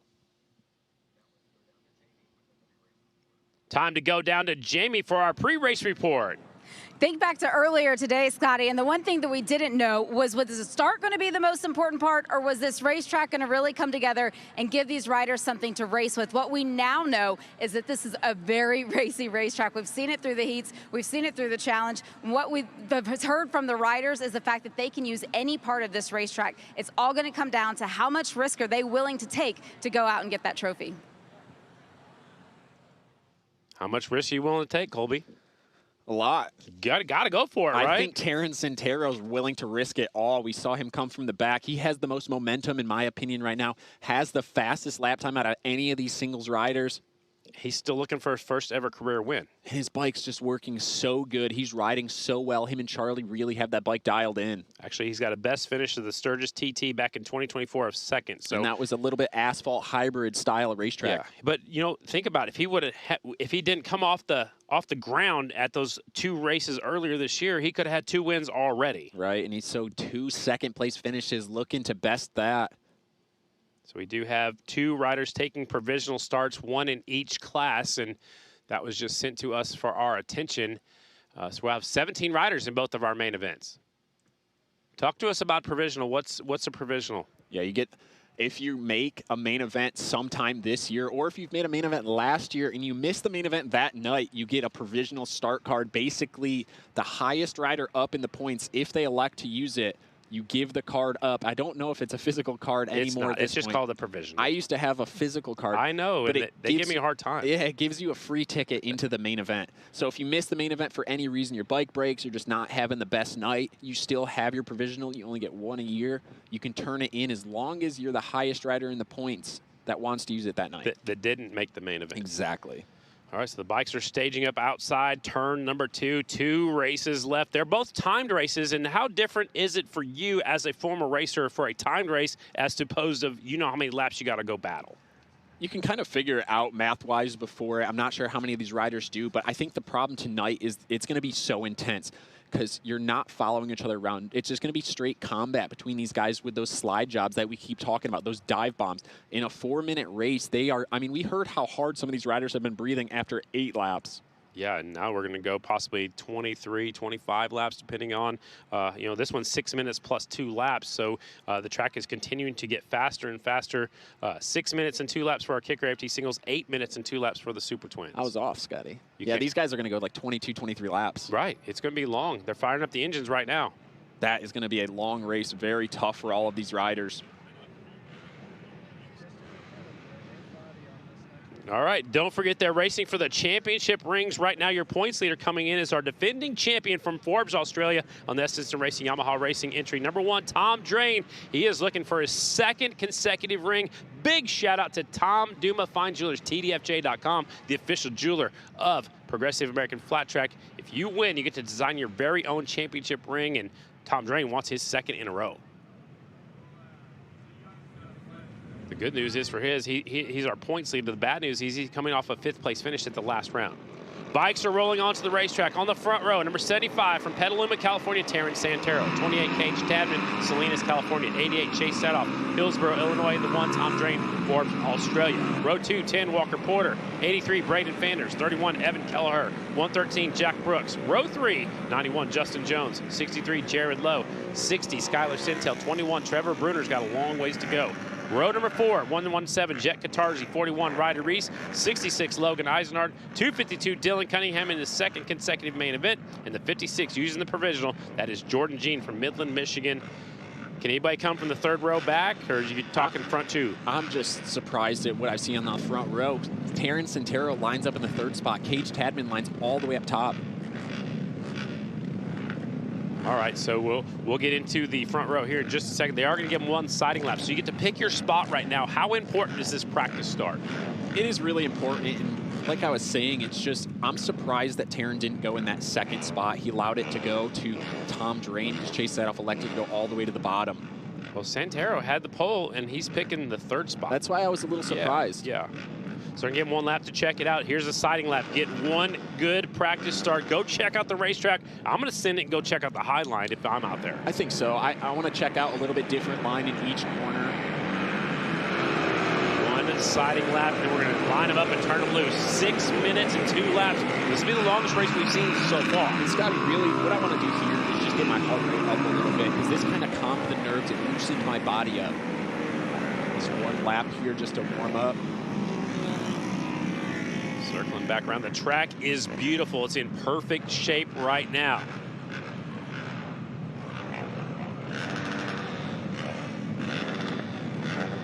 On the front row, starting on the outside, number 28, Cage Tadman from Salinas, California.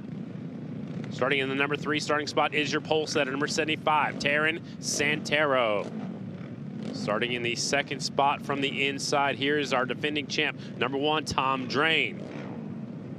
And on the inside of the front row, Chase Sadoff looking for his first win of the season on the number 88 Husqvarna.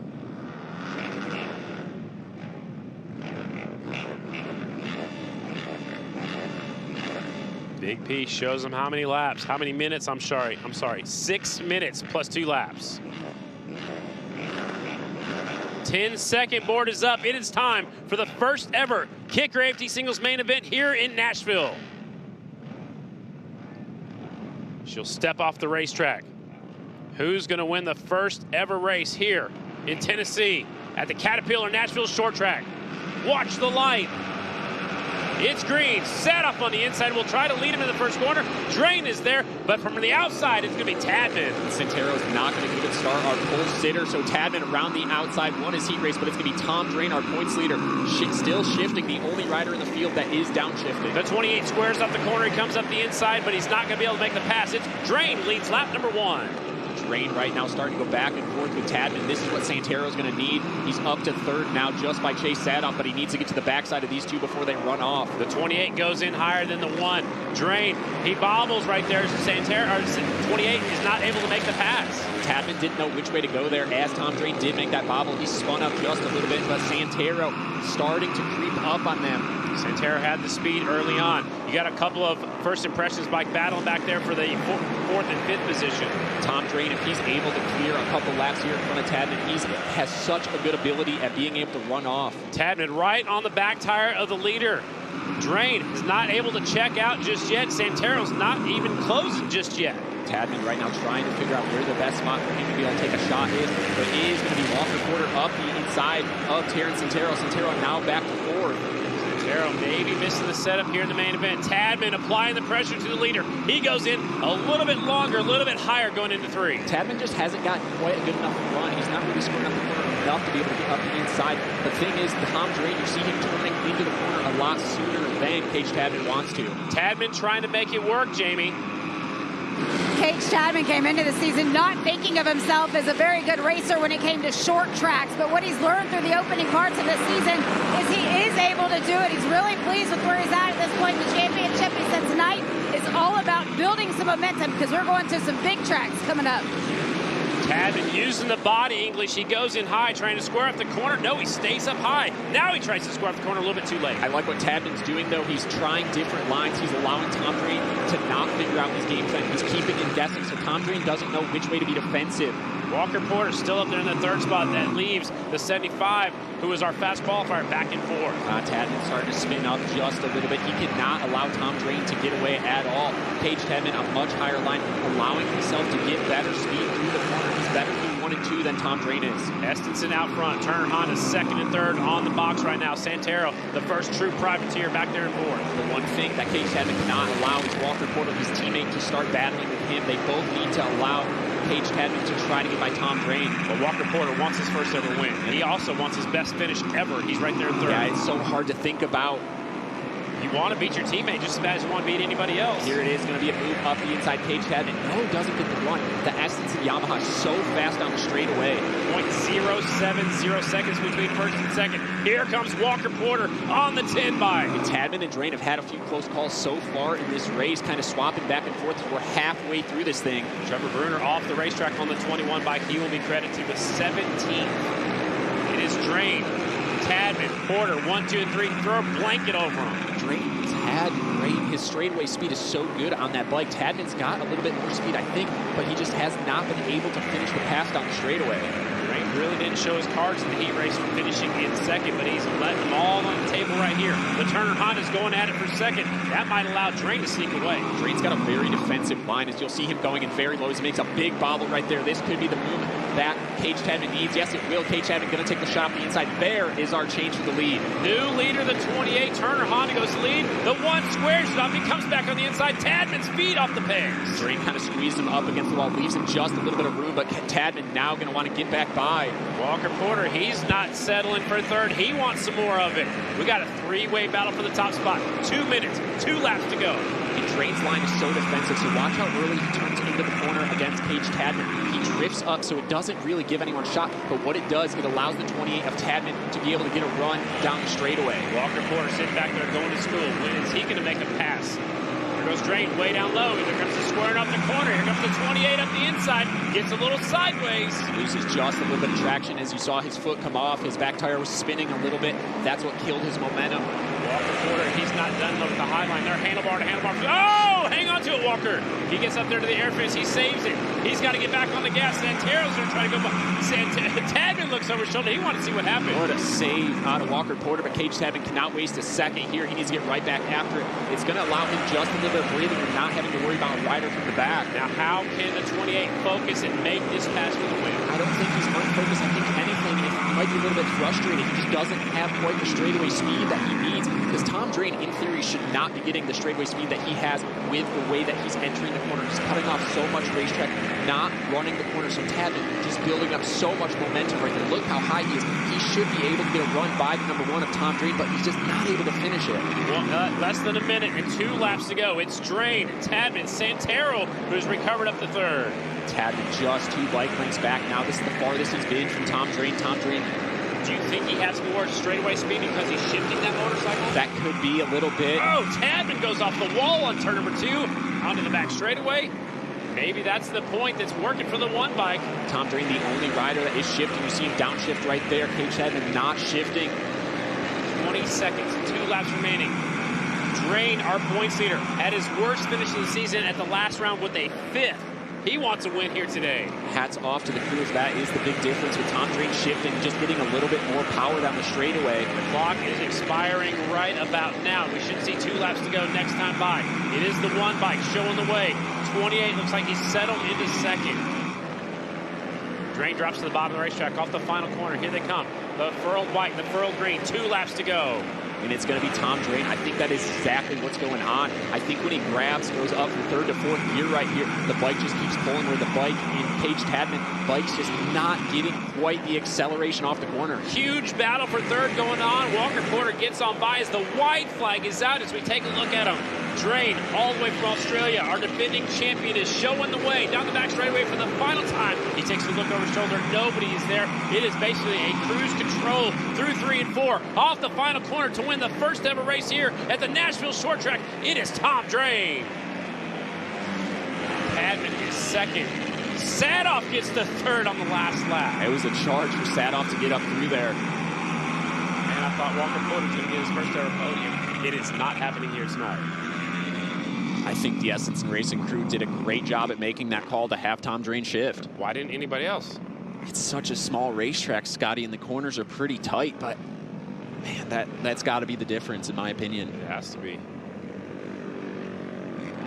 Thanks to BHD pointing that out to me. He sent me a little text message that said he's the only one shifting right now. I told you that. You did earlier, but you just brought it up during the main. You did a good job bringing that up.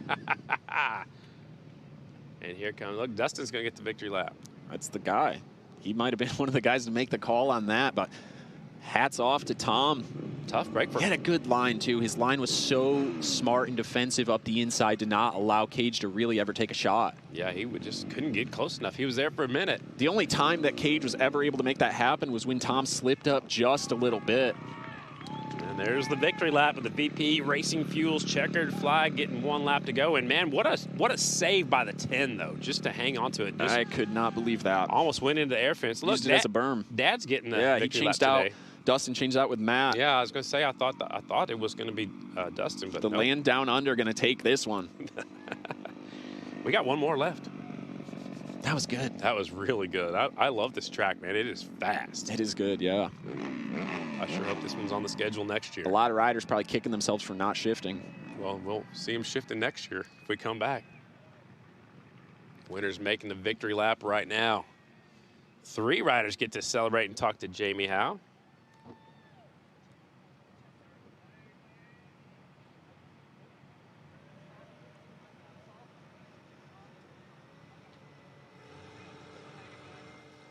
Time to take a look at the results. Kicker AFT singles class. It was the one taking the win of Tom Drain. Tadman was second. Sadoff gets up to third. They were mixing up for third, fourth, and fifth. Santero, our pole sitters, fourth. Walker Porter almost got his first ever podium. He will settle for a fifth. And Jack Brooks, the rookie, a top 6 finish.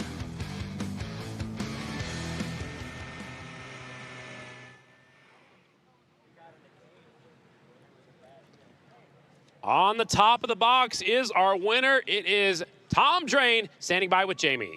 And for the 3rd time this season, it is Tom Drain claiming those top honors. But let's talk race strategy. What went into the decision to have you go through the gears? Yeah, it was definitely tough. Struggled a little bit in the heat race, but we were fast all day, so I knew the bike was good enough. I just had to get a good start, which I didn't do in the heat race, and I was able to do in the main, so that really helped. And yeah, I just had to run my own race from there, put my head down. Cage was giving me a lot of hell behind me there, but he was pushing me real hard, and I had to just keep focused and do the best I can to get the lead. But I can't thank my whole Essenson Race and Monster Energy Yamaha team enough. They gave me a great bike all day, and couldn't have done this without them. You used the word momentum earlier today, and the fact that you wanted to start building it. How does this help? Yeah, it helps for sure. Another win really makes up for that not the best finish at the last round, but now I just got to put my head down and keep this momentum rolling for the next couple races. Our race winner, Tom Drain. Excellent run out there. I think shifting was the difference. We talked about it all day. Here's the restart right here. Sadoff from the inside had a good shot, but it'd be Tadman who would take the lead into turn number 1. Santero, our pole sitters, wasn't able to get it done off the start. Sadoff makes the move, giving it back from the heat race. This is the Turner Hondas trying to get by the 1 bike. It looked like the 28 had the lead for just a moment, and I think Tom Drain picked it back up. Here's the save of the day. No contact right there. Just Walker got in there a little too hot. Yeah, got it a little bit loose, lost the rear end, and Tom Drain able to pull a wheelie across the finish line after pulling away from Cage Tadman. Second place finisher is standing by with Jamie. It is Cage Tadman. Cage was certainly there to put the pressure on tonight, and you look a little disappointed in your body language, but another top 3 result for you. What do you take away from this race weekend? I mean, it was good. Got a really good start. You know, led maybe half a lap, and I was right on behind Tom and the whole race, and it was a super fun race. I had a great time, and you know, just kind of disappointed. I felt really good the first half of the race, and you know, just doesn't work out our way always, but I'm glad we can come home with a second place finish. I mean, I can't thank the team enough. They've been working so hard to get me comfortable, and I'm really starting to gel with them, and man, I'm stoked for the next round. It's been fun to watch. Congratulations. Thank you.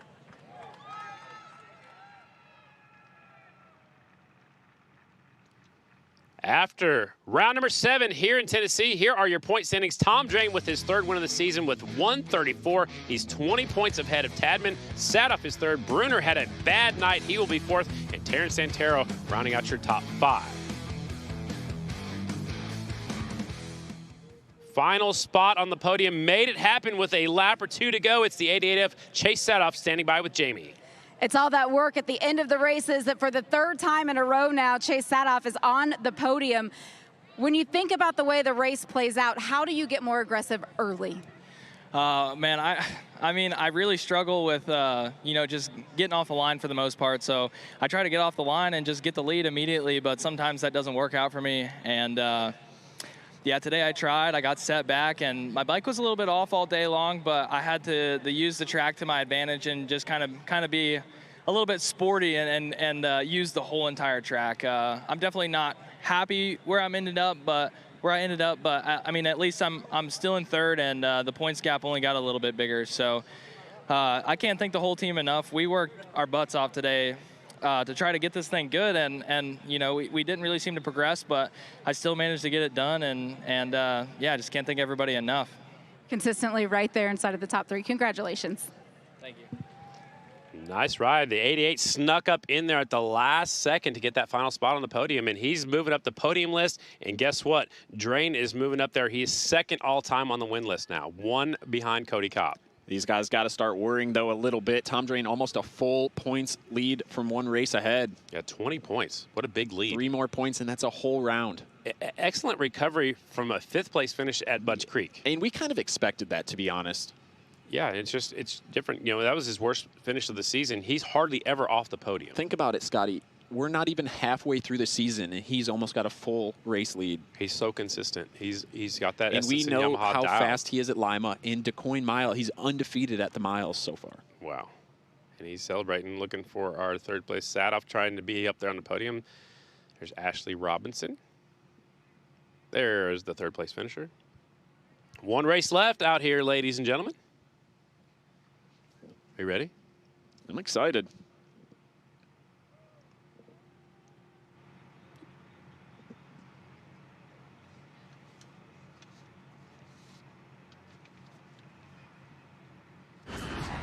Mission Super Twins heat race number 1.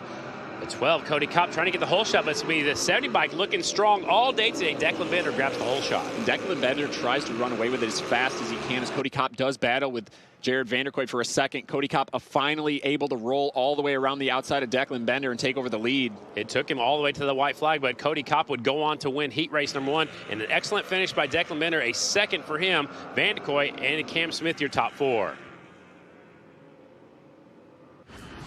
Super Twins heat race number 2. 49, Chad Coase on the bottom of the racetrack. He ducks in right behind the 3, the hottest rider on the circuit, Briar Bauman. Briar Bauman's able to lead this thing for quite a while, but Chad Coase does not give up on it. Look at him come in high here. He's going to square off the corner, kind of cut right across Briar Bauman. Briar steps it up, and Chad Coase able to pick up the win here in heat race number 2. Nice pass by the 49, and that would set up our Mission Too Fast, Too Tasty Challenge race. The 49 trying to grab the hole shot from the bottom, but it's going to be the 70 bike, Declan Bender. He would lead this thing for quite a while. And Declan was able to ride so smooth for the majority of this, but Briar Bauman took the shot as Declan kind of kept the door open on the inside there, so Briar Bauman takes over the lead. And Briar runs the 70 bike up the racetrack just a little bit, but that'd be enough to take the win. The 3 bike, Briar Bauman winning our Mission Challenge and the $5,000.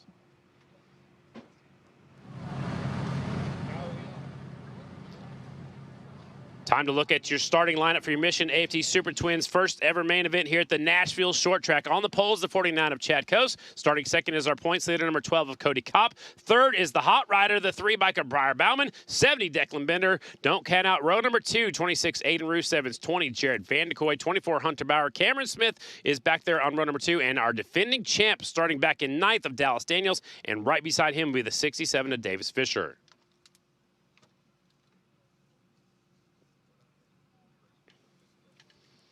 So it's going to get exciting. 1 race left. This will be the longest race of the night. 8 minutes plus 2 laps. And, you know, our defending champ's back there on that 3rd row. He just saw his teammate go out there and win. What do you think, if anything, can Drain help out Dallas Daniels right now, or are they pretty much stuck with what they got? I think they're going to be able to maybe just share some notes on how the track's progressed since the last time they were on it. Dallas, unfortunately, wasn't able to get in that Mission Challenge, so he did lose some laps and some track knowledge there, but he can take what Tom's about to tell him.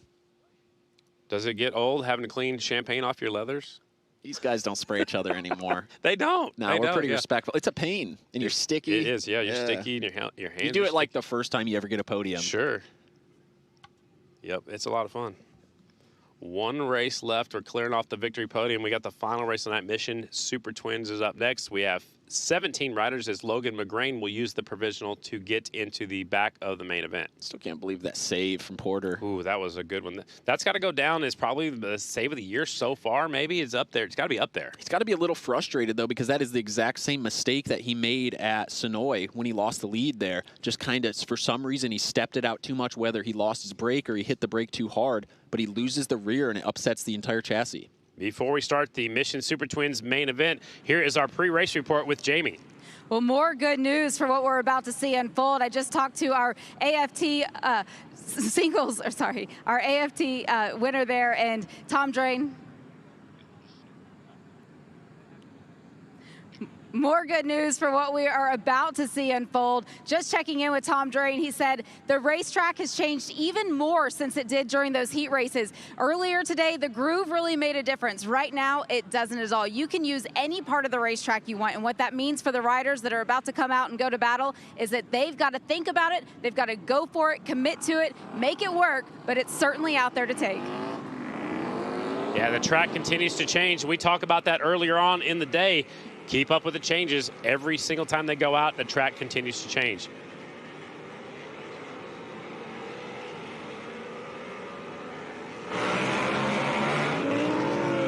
And don't forget, we're racing for the championship ring right now. Coming into this one, your points leader is looking for a championship out here, his first ever in the Super Twins class. It's the 12 bike of Cody Kopp. He is your points leader. If he wins the championship, he gets to design his very own championship ring. Cody Kopp is our points leader. Big thanks went out to TDFJ Tom Duma Fine Jewelers, the official jeweler of Progressive American Flat Track.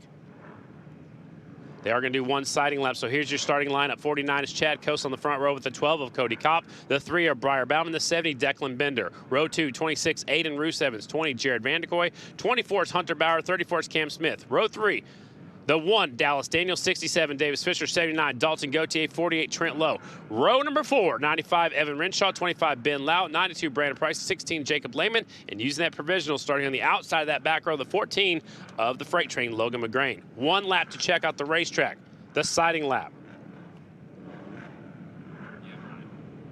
Chad Coast starting all the way to the outside. We saw him start all the way on the inside in that heat race. Wasn't able to pick up the whole shot there. Declan was able to pick it up from the outside. One siding lap. They'll stage them up. We're going to work. It is 8 minutes and 2 laps. 17 of the best flat trackers in the world here in Tennessee.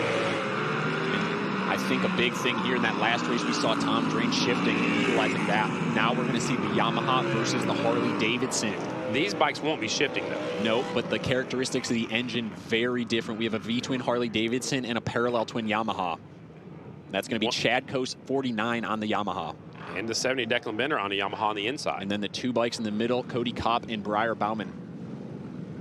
On the outside of the front row, it's the 49 of Chad Coast. He's your pole setter. He picked the outside. Outside, front row, the 49 of Chad Coast from Fremont, California. Third from the inside is our points leader, the 12 by Cody Kopp on the Harley Davidson. Starting second, 3 race wins in a row for the 3 bike of Briar Bauman, the winningest short track rider in the history. And on the inside, the 70 bike, the OTB Racing Memphis Shades entry. It is 70, Declan Bender. 10-second board is up. It's time for the first ever Caterpillar Nashville Short Track presented by Memphis Shades Super Twins main event. The shields are down. The bikes are going into gear. 8 minutes plus 2 laps. 17 riders. It's time to go to work. The clutches are out. It's going to be the 3 of Briar Bauman. He's got Declan Bender on the inside. Here comes Chad Coast. Briar squares up the corner. He's going to try to lead up a 2. Briar immediately shoots up the inside of Bender. He knows if he can sprint away on these first couple laps, Cody Kopp takes a shot up the inside of Bender, all the way up in front of Briar Bauman. Trying to make the pass, but it's going to be the 3 leads. Lap number 1 is Briar Bauman in the lead. Up there in seconds, Cody Kopp. He's got Bender right beside him off in turn number 2. Cody knows the importance of not only clearing Bender, but being able to get ahead of Briar Bauman because he knows how fast he is right off the start. He has so much sprint speed. Briar Bauman, the winningest short track rider in AFT history, is out front. That is bad news for everybody else.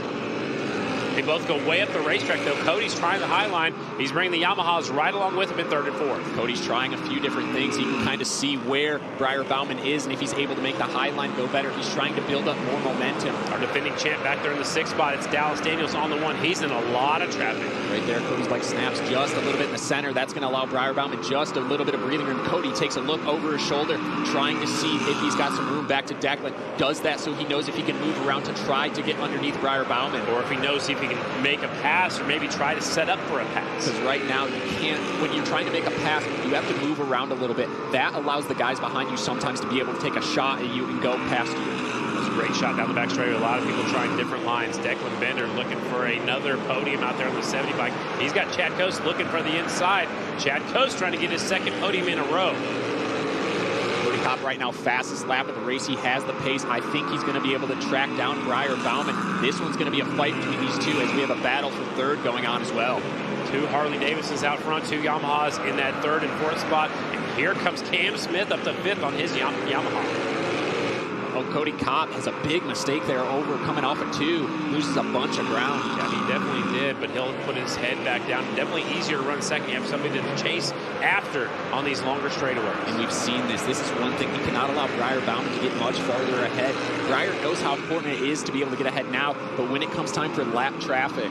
Our points leader, Cody Kopp, is in 2nd, Jamie. And for Cody Kopp, you know, he is a rookie in this category, but he said he doesn't want to be known as a rookie. He wants to be known as a championship contender. And he said in order to keep himself up there, he's got to stop the bleeding, meaning he's got to find himself back on the top step of the podium. Yes, this is supposed to be a building year. It's supposed to be about learning, but what he learned early on is that he is definitely capable. He's got to stay focused, and he has to let the momentum continue on his side. Cody's fighting a little bit of wheel chatter going into these corners, Colby. Yeah, and his front end's moving around a lot more than Briar Bauman's is going into turn 1. You see his forks going up and down compared to the number 3 by. But just little mistakes like the wheelie he pulled coming off of turn 2 there. He is fighting the brake chatter going into this turn 1 especially. Now he gets the thing pointing in the right direction. Takes a look over his shoulder, wants to see if anybody's closing. Declan Bender's up there looking for his 2nd ever career podium. He's holding a solid 3rd right now. Not only is that going to wear him out, that is a very frustrating feeling. He's going to know now he's not racing ahead anymore at this point. Now he's starting to race behind, trying to keep Declan Bender at bay. As Briar Bauman's already got a 2nd lead now. So what does Cody need? Does he need lap traffic or does he need Briar to make a mistake? He's going to have to try to adjust his line to find something that is not shattering the motorcycle as much. How hard is that to do? It's tough. There might not be a specific spot right now where he's coming in. There's just so much grip on the racetrack where it's trying to override the front rear, and that's upsetting the chassis. How about Cam Smith running 5th on the Fredericktown Yamaha? Look at how much better Declan's bike is going into the corner compared to Cody's. It's just so smooth. Just doesn't have the pace that Cody Kopp has. There's our defending champ. He is stuck back there in 6th right now. He's under attack by the 26 of Roos Evans. He's going up the inside. Roos Evans trying to go by Dallas Daniels. Davis Fisher tagging along now, trying to get up the inside as well. Riders all around the racetrack, so we're halfway through this thing. Halfway means 4 minutes down, 4 minutes and 2 laps to go. Now Dallas starting to ride a little defensively, drops to the bottom of the racetrack. Roos Evans goes even lower on his Harley Davidson. Dallas Daniels cuts off the front of Roos Evans going into the corner. The Roos Evans tries to get back under and coming off, but Dallas has a lot of traffic in front of him right there in the line that he wants to do. A little bit lower through 1 and 2. Roos Evans looking for another podium. He's stuck back there in the 7th spot, Jamie. And coming into this weekend, that entire team really took that bike all the way down to its core, is the way to put it. And he said, I'm not 100% happy with the setup that they brought to the racetrack today. They've certainly been fighting through it, but they were turning in the right direction. And what he really feels like is it's going to give them a platform that they'll be able to race with through the 2nd half of this championship season. We got Cam Smith getting by Chad Coast. He moves into 4th right now. This is a big-time battle. Daniels, he gets by Chad Coast. Now Daniels moves into a top 5 position. He's running the bottom of the racetrack, very uncharacteristic. Yeah, and the thing Dallas is doing too, a lot of the riders coming in low, but they're drifting up. Dallas is making a very big point of stopping the motorcycle and making sure he stays low. That time changes the lineup, maybe now trying to do something different. About a 2-second lead between 1st and 2nd. The brake rotor's glowing red on Cody Kopp. And now lap traffic just ahead of the leader, the 3 bike of Briar Bauman. Last lap by Briar Bauman was 0.4 of a second faster than Cody Kopp. His motorcycle just riding a lot smoother into the corners, not making him work so hard. When Cody Kopp's using so much energy, you can see he moved down a little bit there. The bike's not shattering as much, but he's just too far back. And take a look at this. The 3-bike, his brake rotors are not glowing at all. As the blue flag is out, they told him in the riders' meeting to be paying attention to that and to hold your line if you can.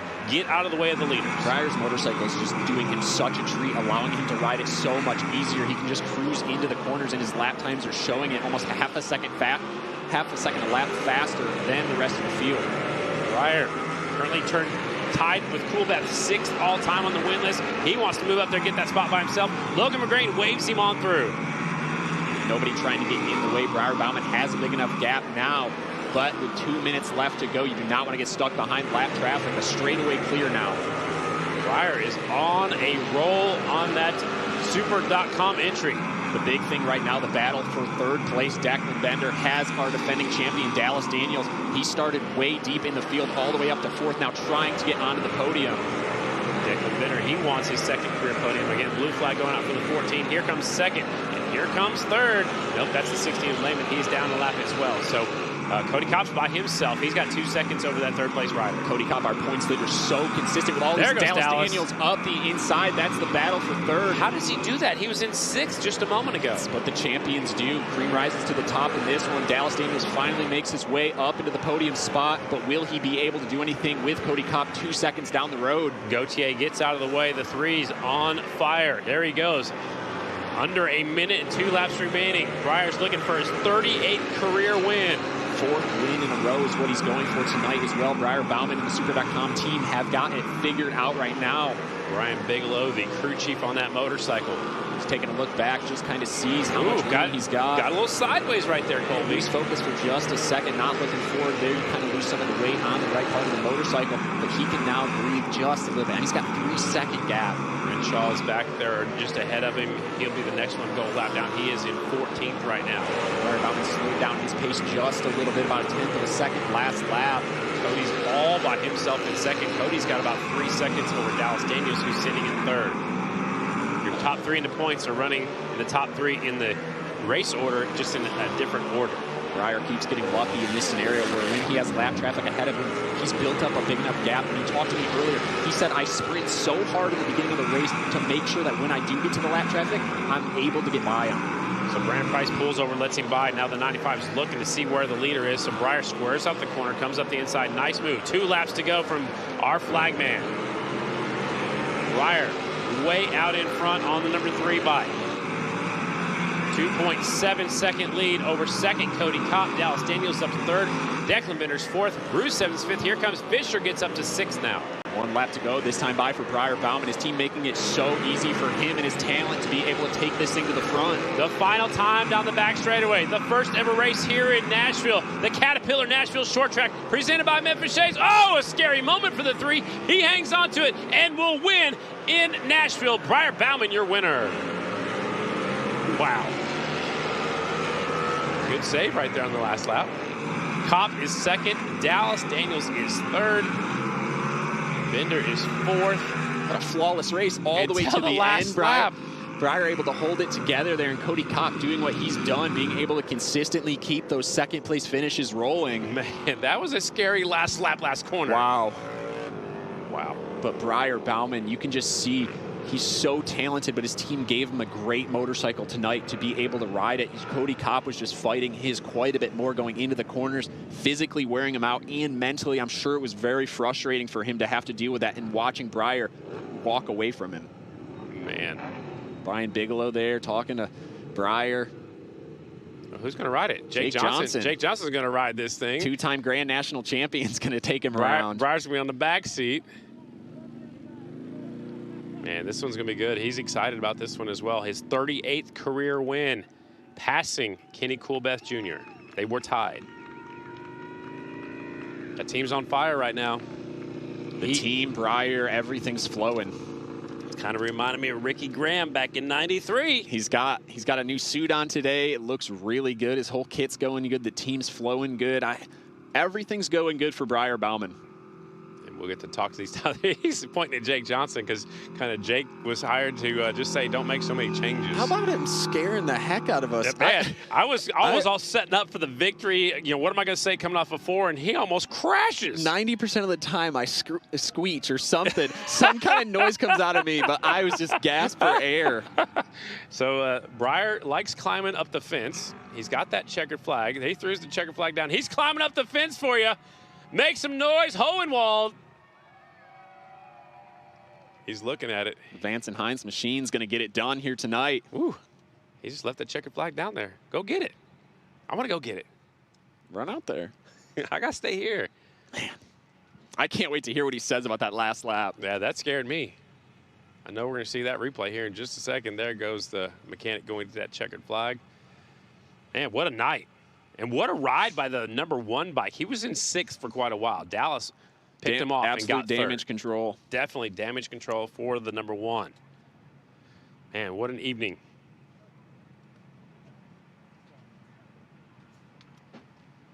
Big hugs. There's Jake Johnson. Jersey Jake, they call him.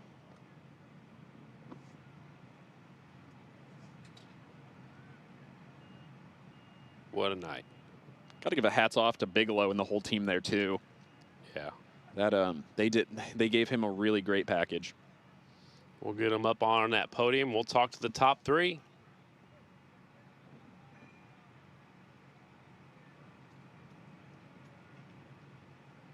Your winner is 4th national in a row, 38 for his career. Breyer Bauman is with Jamie.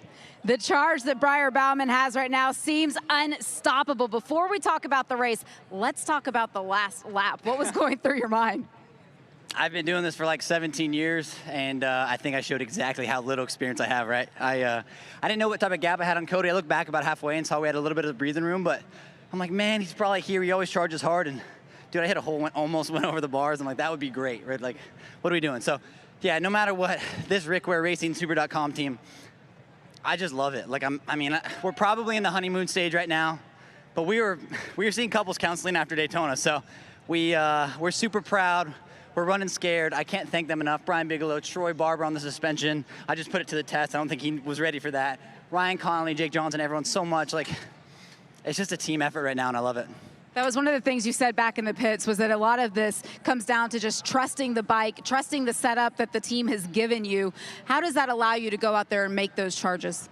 Yeah, I have a comfort right now on the bike that I haven't had in a really long time, maybe ever. I don't think ever personally, and I think when you start on a motorcycle that you're not comfortable with, like I was at Daytona, and you get to the point where we are now, it's just yeah, I mean, those guys can put the front wheel on the rear right now, and I'm going to trust them. So it's just, we're at that point right now, like I said, honeymoon stage, but we're running scared. I want to keep it going. I love it so much. But again, thank you so much to all of my personal partners, Arai Helmets, Wheelan Engineering, Jerry Stinchfield with Roof Systems of Dallas, Texas, Mission Foods, Arai, I think I said that, Kicker, Wheelan Engineering, sorry. Blanking out a little bit, but yeah, I have so many great partners, Spectro, Vance and Hines for all the support. They've done a great job this year. 34, yeah, just everyone. This is fun. At some point, we're not going to do this. It might be a little bit of a bummer, but that's racing, and that's why we show up every single weekend. 4 in a row for our race winner, Breyer Bauman. Here is the start. Cody Kopp, the front wheel comes up, the 3 and the 70 trying to battle for the lead. The 3 squares off the corner, and he would take the lead from there. Immediately takes it over. Cody Kopp, just too many mistakes in this one, allows Breyer Bauman to claw his way away, ends up almost with a 3-second lead. Last lap going into 3. Breyer almost threw it away. Nice save, and he'd go on to take his 38th career win. Breyer Bauman, 4 in a row here in 2026. He started a new tradition, climbing up the fence, and he does it here in Tennessee as well. What a ride. Another great ride also by the number 12 bike, our points leader, Cody Kopp. He's up there. Just didn't have enough for the 3 bike tonight, Jamie. Cody Kopp had a little bit more than what it looked like you could handle at certain times. How were you able to put your head down, get the bike calmed down, and bring home another podium result? Yeah, I mean, kind of frustrating, but I mean, Breyer's riding unbelievable right now. There's a reason he's won championships, and it's hard to run with somebody who's that perfect for a whole main event, right? I guess maybe at a last lap thing, but that might be his only issue. So, yeah, we're trying. I mean, my team, we're not going to give up. We're just, I don't know, we're quick throughout the morning parts of the day, and then Briar has these main events that are just untouchable. So we're trying. We're not going to give up. We're happy to be going to a loose track next at Lima, Ohio, one of my favorite tracks, just like Daytona. And yeah, a little bit of a break's much needed now, and a little reset. Consistently right there. Congratulations. Thank you. Let's take a look at our results here in the Nashville short track. Briar Bauman wins by 2.6 seconds over Cody Kopp. Dallas Daniels clawed his way from 6th up to 3rd. Declan Bender almost had his 2nd career podium. He will end up 4th. Aiden Roos Evans, another top 5. Davis Fisher, Cam Smith, Trent Lowe, Chad Coase, and Jared Van de Kooi rounding out your top 10. And what a ride by the #1 rider, Dallas Daniels, who was in 6th for a lot of that race, somehow gets that final spot on the podium, Jamie. You guys said it, the cream rises to the top. You are a champion of this sport. Talk us through that second half of the race and how it was able to come to you. Yeah, I mean, what a super long day. I mean, like, I'm sweating so much right now. I cannot wipe the sweat enough off my face. It was just man, it was a long day, like a really, really long day. And not really anything like feeling wrong with the motorcycle. We were just kind of all over the place. As a team, as a group, we just, we come in here with nothing really crazy, kind of what we knew, and just, we got a little lost there in practice, had a few issues with the bike, and just kind of threw our whole day upside down. And like you say, the cream rises to the top. I like next time we put the cream on and let's get it to the top and we can just start there. It sounds a lot better than making it rise. But man, what can you say about the whole Essence and Racing Monster Energy Yamaha team? I mean, 3rd row outside before that main, I'm kind of, you know, doing everything but licking my chops. I'm just not sure what to think. And my emotions were kind of all over the place, and I try to keep myself grounded, and it's, but I mean, these guys are good. I'm racing against Cody, Briar. They got good teams. They're really good riders, and, you know, we just need to dial a few things in as far as kind of how we're working. We've got the package. We've got a great motorcycle, and, you know, just trying to dial a few things in. It's not always, you know, I've been very fortunate in my career to not really have many hard days, you know, and I'm kind of dealing with a few of them, but I feel like we rebounded good tonight, and I just cannot thank my crew enough. You know, like, I came in and was a little tense, a little upset after a few practices, and, you know, I apologize to them for that, and they stick with me, and I stick with them, and I say it over and over again. I don't want to be with anybody else. It's just an amazing group of guys over there, amazing supporters, amazing team, and yeah, I'm glad we could get up on the podium for them tonight. You don't know an easy day if you don't know a hard one. Congratulations.